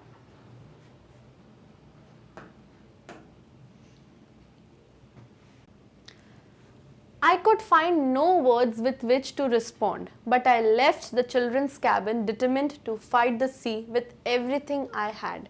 तो नरेटर कह रहे हैं कि इतनी छोटे से बच्चे ने इतनी बड़ी बात बोल दी, मेरे पास उसको बोलने के लिए कुछ वर्ड्स ही नहीं थे, मुझे समझ ही नहीं आ रहा था कि मैं उसकी इस बात से रिस्पॉन्ड कैसे करूं, कैसे क्या जवाब दूं मैं उसकी इस बात का। लेकिन फिर भी जब मैं चिल्ड्रन के कैबिन से बाहर निकला, उनके रूम से मैं बाहर निकला, तो मैं उनको डिटरमिन करके आया, यानी कि उन्हें हौसला देकर आया कि नहीं, सब कुछ ठीक हो जाएगा और हम इस मुसीबत से बाहर निकल जाएंगे। To protect the weakened starboard side I decided to heave to. उन्होंने बोला कि जो हमारा स्टारबोर्ड साइड है शिप का, यानी कि जो right side of the ship है, उसको वो वीक हो चुका था, यानी बुरी तरह डैमेज हो चुका था। तो उसको मैंने सोचा कि मैं उसको प्रोटेक्ट करूं, उसको बचाऊं उस साइड को। तो मैंने क्या किया? हीव टू यानी टू रेज और लिफ्ट विथ एफर्ट। तो उन्होंने सोचा कि मैं इसको उठाने की कोशिश करता हूँ। विद द अनडैमेज्ड पोर्ट हल facing the oncoming waves, using an improvised sea anchor of the heavy nylon rope and 2 22-liter plastic barrels of paraffin. तो पैराफिन का मतलब सबसे पहले देखिए, कलरलेस फ्लेमेबल ऑयल लिक्विड। तो वो कह रहे हैं कि जो हमारा स्टारबोर्ड एरिया है मुझे उसको बचाना था, उसको सेव करना था। तो मैं हमारा एंकर तो घूम चुका था जिससे हम बोट को बचा सकते थे, तो मैंने एक इम्प्रोवाइज एंकर बनाया। इम्प्रोवाइज यानी कुछ बची कुची चीज़ों को लेके उसको बांध के मैंने एंकर बनाया। तो बैरल्स यानी बड़े बड़े से डब्बे, तो ऐसे होते हैं बैरल्स। तो ऐसे बैरल्स उन्होंने 2 लिए और जिनकी कितनी कैपेसिटी थी 22 लीटर, यानी इसमें 22 लीटर्स तक लिक्विड आ सकता था। इतने बड़े इन्होंने 2 बैरल्स लिए और क्या लिया उन्होंने, हैवी नायलॉन रोप्स, नायलॉन की लंबी लंबी रस्सियां ली इन्होंने ऐसे, और उसको इस तरीके से बांध कर यूज़ करके इसको क्या बनाया, एक एंकर बनाया। एंकर यानी कि वो चीज़ जिससे जब शिप डूब रही होती तो हम इसको यूज़ करते हैं बांध के, ताकि शिप की थोड़ी स्पीड कम हो जाए या हम लोग डूबने से बच जाएं। तो उन्होंने ये बैरल्स यानी डब्बों को यूज़ किया और इन नायलॉन रोप्स को यूज़ करके एक इम्प्रोवाइज्ड यानी जो भी अवेलेबल था उससे उन्होंने एक एंकर बना के अपनी मदद करने की कोशिश करी। That evening, Mary and I sat together, holding hands, as the motion of the ship brought more and more water in, though through the broken planks. We both felt the end was near us, very near. तो वो कह रहे हैं कि उस शाम में मैं और मैरी वहाँ बैठ गए थक के, और हाथ में हाथ लेके हमने सोचा कि अब बस हमारा अंत हमारे सामने, अब हमारी डेथ हो जाएगी, क्योंकि हर वेव के साथ अंदर पानी आते ही जा रहा था। उन्होंने इतनी कोशिश से जितना बाहर निकाला फिर भी वेव्स आ रही थी और पानी अंदर अब आते ही जा रहा था। तो उन्होंने, और पानी कहाँ से आ रहा था, थ्रू ब्रोकन प्लैंक्स, जो लकड़ी के जो फट्टे होते हैं उसको हम प्लैंक्स कहते हैं, वहाँ से अंदर पानी आए जा रहा था। और उनको लगा कि अब हमारा एंड नियर है, बस अब हम कभी भी किसी भी वक्त मर सकते हैं। But wave walker rode out the storm, and by the morning of January 6, with the wind easing, I tried to get a reading on a sextant. तो वो ये कह रहे हैं कि वेव वॉकर ने कैसे भी करके मुश्किलों से हमें उस स्टॉर्म से निकाला, और एक चीज़ बहुत अच्छी की कि विंड ईजिंग हो गई, यानी जो हवाएं थी वो थोड़ी कम हो गई, ईजी हो गई। Also I tried to get reading on the sextant. अब ये सेक्सटेंट क्या है, तो ये एक इंस्ट्रूमेंट है, an instrument with graduated arc of 60 degrees for taking altitudes and navigation. जैसे कि आप इस पिक्चर में देख सकते हैं, ये एक सेक्सटेंट की पिक्चर है। ये कितने आर्क, ये एक आर्क शेप में है और कितनी डिग्रीज का बना हुआ है, ये 60 डिग्रीज के आर्क पे बना हुआ है। ये किस काम का मदद में आता है, ये हमको नेविगेशन करने में यानी हमको हेल्प करने में काम आता है कि किस डायरेक्शन में हमें जाता है, या हम सही डायरेक्शन में हैं या नहीं हैं, और किस एल्टीट्यूड यानी कितने डायरेक्शन में हमें कहाँ टर्न लेना है। तो ये इंस्ट्रूमेंट हमको इस काम आता है शिप में। तो यहाँ पे राइटर कह रहे हैं, यहाँ पे हमारे नरेटर कह रहे हैं कि मैंने सेक्सटेंट की मदद से कुछ रीडिंग निकालने की कोशिश करी कि हमें किस तरफ जाना है, क्योंकि उन्हें वो आइल एम्स्टरडैम नाम के एक छोटे से आइलैंड तक पहुंचना था। तो इसकी मदद से उन्होंने कुछ उसमें से रीडिंग निकाली कि किस डायरेक्शन में हमें जाना है। Back in the chart room, वो एरिया जहाँ पे सब एक्स्ट्रा चीज़ें ये लोग रखते हैं, I worked on wind speeds, changes of course, drift and current in an effort to calculate our position. तो वहाँ चार्ट रूम में बैठ के इस सेक्सटेंट की मदद से उन्होंने निकाला कि हमें किस कोर्स में चेंज करना है, यानी कि किस रास्ते की तरफ टर्न लेना है, कितनी स्पीड होनी चाहिए हमारी शिप की, क्या ड्रिफ्ट होना चाहिए, current in an effort to calculate our position. Current यानी कि जो तेज़ हवाएं हैं उसको मद्देनजर रखते हमें किस डायरेक्शन में किस स्पीड से जाना है, ये मैंने पूरा कैलकुलेट किया, पूरा मैंने निकाला। The best I could determine was that we were somewhere in 150,000 kilometers of ocean looking for a 65,000 kilometer wide island. तो वो ये कह रहे हैं कि मैं क्या डिटरमाइन कर रहा था, मैंने ये निकाला, ये कैलकुलेशन में निकाला कि हम लोग एक 150,000 किलोमीटर के इतने बड़े ओशन में एक छोटा सा 65,000 किलोमीटर नाम का आइल एम्स्टरडैम नाम का एक ओशन ढूंढ रहे हैं। इतने बड़े पानी में से एक छोटा सा आइलैंड ढूंढना बहुत मुश्किल था। While I was thinking, Sue moving painfully joined me. जब मैं सोच रहा था तो स्यू मेरी तरफ दर्द में करहाती हुई आई, क्योंकि उसके सर पे जो बम्प था वो बहुत बड़ा हो गया था और अब वो पेनफुल था। ऑल्सो उसके आर्म में एक कट भी लग गया था। The left side of her head was now very swollen and her blackened eyes narrowed to slits. तो वो कह रहे हैं कि जो लेफ्ट साइड का जो उसका हेड था वो बहुत बुरी तरीके से अब स्वेल हो गया था और जो उसकी आईज थी वो पूरी ब्लैक हो गई थी और स्लिट्स हो गए थे उसकी आईज में. स्लिट्स यानी कि कुछ ऐसी हो गई थी उसकी आईज, एकदम छोटी छोटी आँखें, ऐसे पूरी आँखें इतनी छोटी छोटी सी हो गई थी अगर आप देखें तो. She gave me a card she had made. वो रोती हुई आई, पेन में आई क्योंकि उसको तकलीफ थी, लेकिन फिर भी वो क्या लेकर आई अपने पापा के पास? एक कार्ड लेकर आई. इस सिचुएशन में भी आप सोचिए कि एक बच्ची, एक 7 साल की बच्ची कार्ड बनाई है, और क्यों बनाया? Let's see. On the front she had drawn caricatures. अब ये कैरिकेचर्स क्या है? Picture of a person, cartoon. जब आप किसी पर्सन की पिक्चर बनाते हो और कार्टून कैरेक्टर के फॉर्म में, यानी बहुत ही फनी सी पिक्चर बनाते हो उस इंसान की, उसे हम कैरिकेचर्स कहते हैं. तो वो कह रहे हैं कि मेरी बेटी ने जो मेरे लिए कार्ड बनाया था उसमें क्या ड्रॉ किए थे उसने फ्रंट में? कैरिकेचर्स, यानी हम लोगों की उसने कार्टून वाली फोटो बनाई थी ऑफ मैरी एंड मी, यानी मेरी और मेरी वाइफ की, विद द वर्ड्स, और उस पर कुछ लिखा भी था उसने message. Here are some funny people, did they make you laugh? I laughed a lot as well. तो उसमें लिखा था यहाँ पे आपके सामने कुछ फनी लोग हैं, क्या आपने इनको देख के आपको इन्हें देखकर हंसी आई? और ये देख के नरेटर बहुत हंसे, बहुत खुश हुए. इनसाइड वॉज अ मैसेज, अंदर उसने एक मैसेज भी लिखा था. Oh how I love you both, so this card is to say thank you and let's hope for the best. Somehow we had to make it. तो उसने लिखा था कि मैं आप लोग को बहुत प्यार करती हूँ, I love you my dear parents, और हमें होप नहीं छोड़नी है, हमें उम्मीद नहीं छोड़नी है, सब बेस्ट होगा, सब कुछ बहुत अच्छा होगा, और मैं आपको सिर्फ थैंक यू कहना चाहती हूँ क्योंकि आप इतनी मदद कर रहे हो हमारी. I checked and rechecked my calculations. तो जो सेक्सटेंट की मदद से और जो चार्ट्स की मदद से यहाँ पे नरेटर ने कुछ कैलकुलेशंस बनाए थे कि हमें किस डायरेक्शन में मुड़ना है और चेंज करना है ताकि हम उस आइलैंड तक पहुँचे. उन कैलकुलेशंस को उन्होंने चेक किया और रीचेक किया, यानी बार बार चेक करते रहे ताकि उनसे कोई गलती ना हो.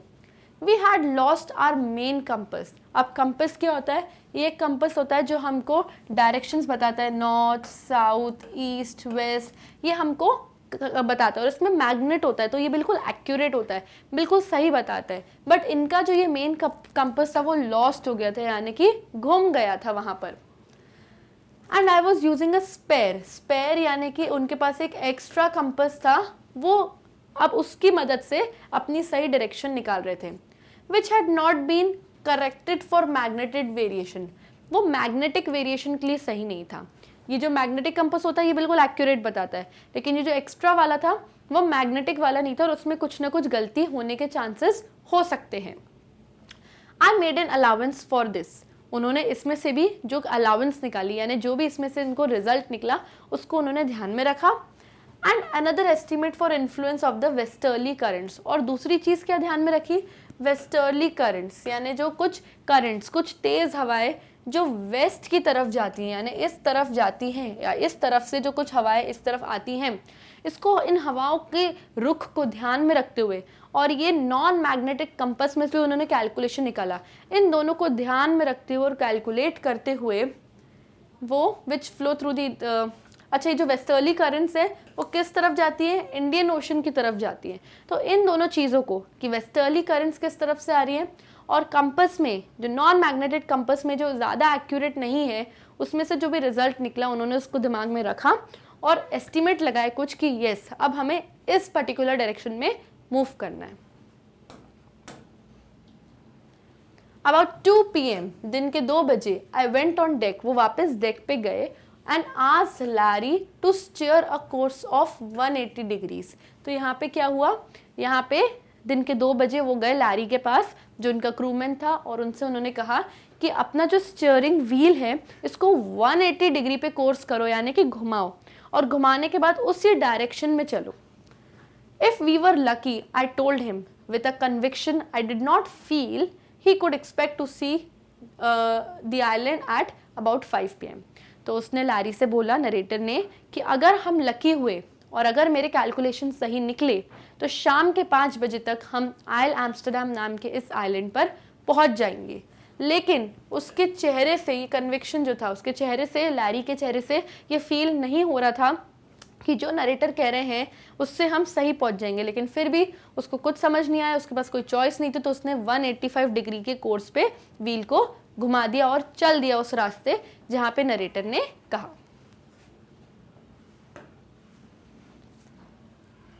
Then, with a heavy heart, I went below, climbed on my bunk and amazingly dozed off.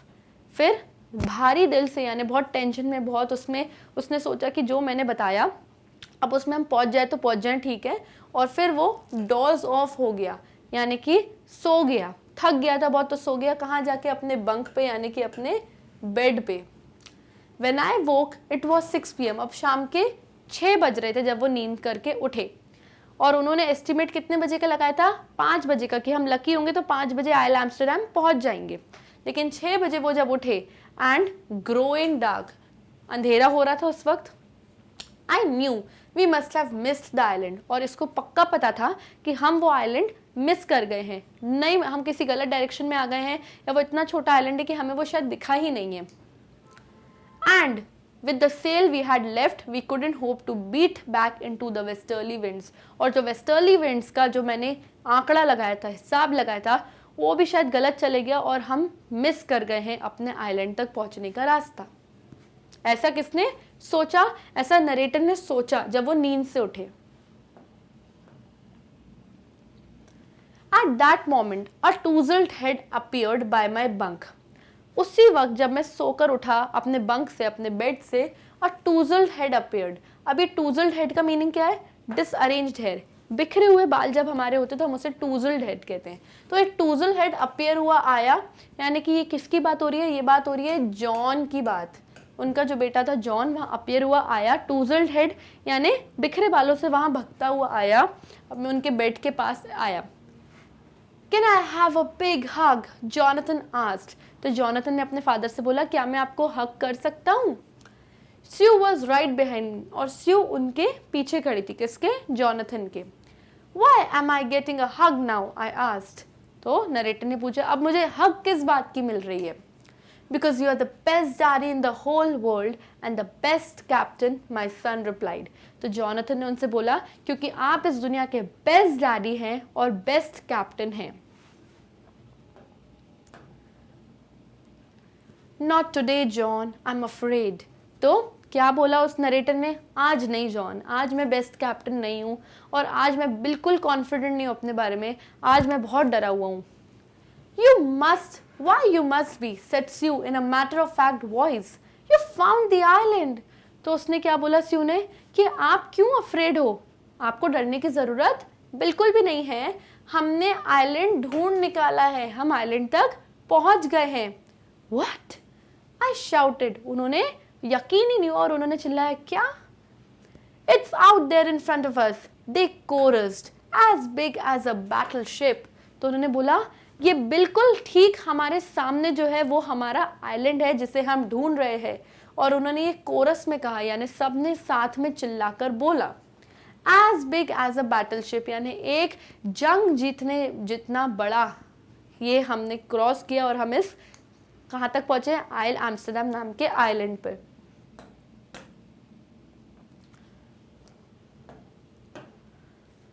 I rushed on the deck and gazed with relief at the stark outline of Isle Amsterdam. तो जो आप ये picture देख रहे हैं यहाँ पे, ये आयल एम्स्टरडैम नाम की उस आइलैंड की पिक्चर है जिसे ये लोग एग्जैक्टली ढूंढ रहे थे। तो उन्होंने डेक पे रश करके गए, भाग के गए और गेज किया, यानी कि घूर घूर कर देखा कि कैसे, और देखा कि इसकी पूरी आउटलाइनिंग बिल्कुल हमारे सामने हमें दिख रही है। It was only a bleak piece of volcanic rock. Bleak यानी an area of land lacking vegetation, एक ऐसा ज़मीन का हिस्सा जहाँ पे वेजिटेशन यानी ग्रीनरी, पेड़ पौधे नहीं थे और बहुत ना की मात्रा में थे, कम मात्रा में। तो उन्होंने बोला कि एक छोटा सा वॉल्केनिक रॉक था, यानी कि एक ऐसा पत्थर जितना था जहाँ पे बहुत सारे वॉल्केनोज हैं, यानी ज्वालामुखी यहाँ बहुत सारे थे, और यहाँ पे वेजिटेशन लैक करता है, यानी ग्रीनरी, पेड़ पौधे यहाँ पे बहुत कम थे। The most beautiful island in the world. तो उन्होंने क्या बोला ये जो आइलैंड है इस दुनिया का सबसे ब्यूटीफुल आइलैंड है, क्योंकि इसी आइलैंड की तलाश में इन्होंने बहुत मेहनत करी और इसी आइलैंड ने अब इनकी जान बचाएगा। तो ये इनके लिए इस दुनिया का सबसे ब्यूटीफुल आइलैंड है। We anchored off shore. Anchored मतलब moor ship to the sea bottom, यानी आप जब शिप को खींच के सी तक लाते हो और ऑफ शोर ले आए, यानी शोर यानी किनारा, ऑफ शोर यानी किनारे से थोड़ा सा दूर अभी हो आप। तो ये इन्होंने अपनी शिप को मूर किया, यानी रस्सियों से बांधने की, थोड़ा नीचे तक लाने की कोशिश करी, क्योंकि अब इनको शोर तक यानी किनारे तक जाना था और बांधना था। मतलब एक तरीके से जहाँ पे आप अपनी शिप को पार्क करते हो उसको मूर करके लाते हो रस्सियों से, इसे कहते हैं एंकर करना ऑफ शोर पे, यानी पानी से थोड़ा सा दूर बस। For the night and the next morning, all 28 inhabitants of the island cheered as they helped us ashore. तो वो कह रहे हैं कि हमने जो वो रात थी वहीं पे अपनी शिप को जैसे तैसे पार्क किया और वहीं सोए अपनी शिप में रात में, और सुबह उठ के 28 इनहैबिटेंट्स यानी 28 लोग। मैंने आपको स्टार्टिंग में बताया था कि आइल एम्स्टरडैम एक साइंटिफिक रिसर्च की जगह है फ्रांस के लोगों की, तो वहाँ पे उन्होंने जो साइंटिफिक बेस सेट किया हुआ था अपने काम के लिए, वहाँ 28 लोग उस ऑफिस में काम करते थे। तो सुबह इन 28 इनहैबिटेंट्स वहाँ के रहने वाले लोगों ने उनकी मदद करी और उनको अशोर ले आए, यानी कि on the shore of the land, ज़मीन तक वहाँ पे ले आए उनको। With land under my feet, my thoughts were full of Larry and Herbie, cheerful and optimistic under the direst stress, and of Mary, who stayed at the wheel for those crucial hours. तो वो कह रहे हैं कि अपने पैरों तले ज़मीन देखकर मैं बहुत खुश था और मुझे यकीन ही नहीं हो रहा था कि हम लोग ज़िंदा पहुंच गए हैं यहाँ पे। और जो मेरे थॉट्स थे उसमें सिर्फ कौन था? लैरी, हर्बी, मैरी और ये सब लोग थे, क्योंकि लैरी और हर्ब ने कितनी मुश्किल से पानी पूरा पंप किया, पूरा बाहर निकाला, कंटिन्यूस दोनों मेहनत करते रहे। और मैरी जो उन क्रूशियल आवर्स, उन डिफ़िकल्ट उन सब घंटों में उसने वो व्हील एक सेकंड भी नहीं छोड़ा और व्हील को मैनेज करती रही, उनके बारे में बस मैं सोचता जा रहा था। Most of all I thought of a 7-year-old girl. और इन तीनों के अलावा मैं एक 7 साल की छोटी बच्ची सुजैन अपनी बेटी के बारे में सोच रहा था, और 6 साल के बच्चे जॉनथन अपने बेटे के बारे में सोच रहा था, जिन्होंने एक सेकंड भी उम्मीद नहीं छोड़ी। Who did not want to worry about a head injury, जो चाहती नहीं थी लड़की कि मुझे मेरी हेड इंजरी के बारे में बताए, नहीं तो मैं टेंशन में आ जाता। Which subsequently took 6 minor operations to remove a recurring blood clot between skull and skin. तो वो कह रहे हैं कि उसको इतनी बुरी चोट लगी थी, उसने वो तक मुझे उस टाइम पे नहीं बताया, और बाद में उसकी जो ये चोट थी उसको ठीक करने के लिए 6 ऑपरेशंस लगे, क्योंकि उनका जो स्कल है, ये जो उनके सर का जो हड्डी का ढांचा है और जो बाहर स्किन है, इन दोनों के बीच में बार बार क्लॉट हो जा रहा था, यानी खून जम जा रहा था, जिसको ठीक करने के लिए उसके 6 माइनर यानी छोटे लेवल के ऑपरेशंस कराने पड़े। And of a 6-year-old boy who was not afraid to die. और वो अपने 6 साल के बेटे जॉनथन के बारे में सोच रहे थे, जिसे मरने से डर भी नहीं लग रहा था।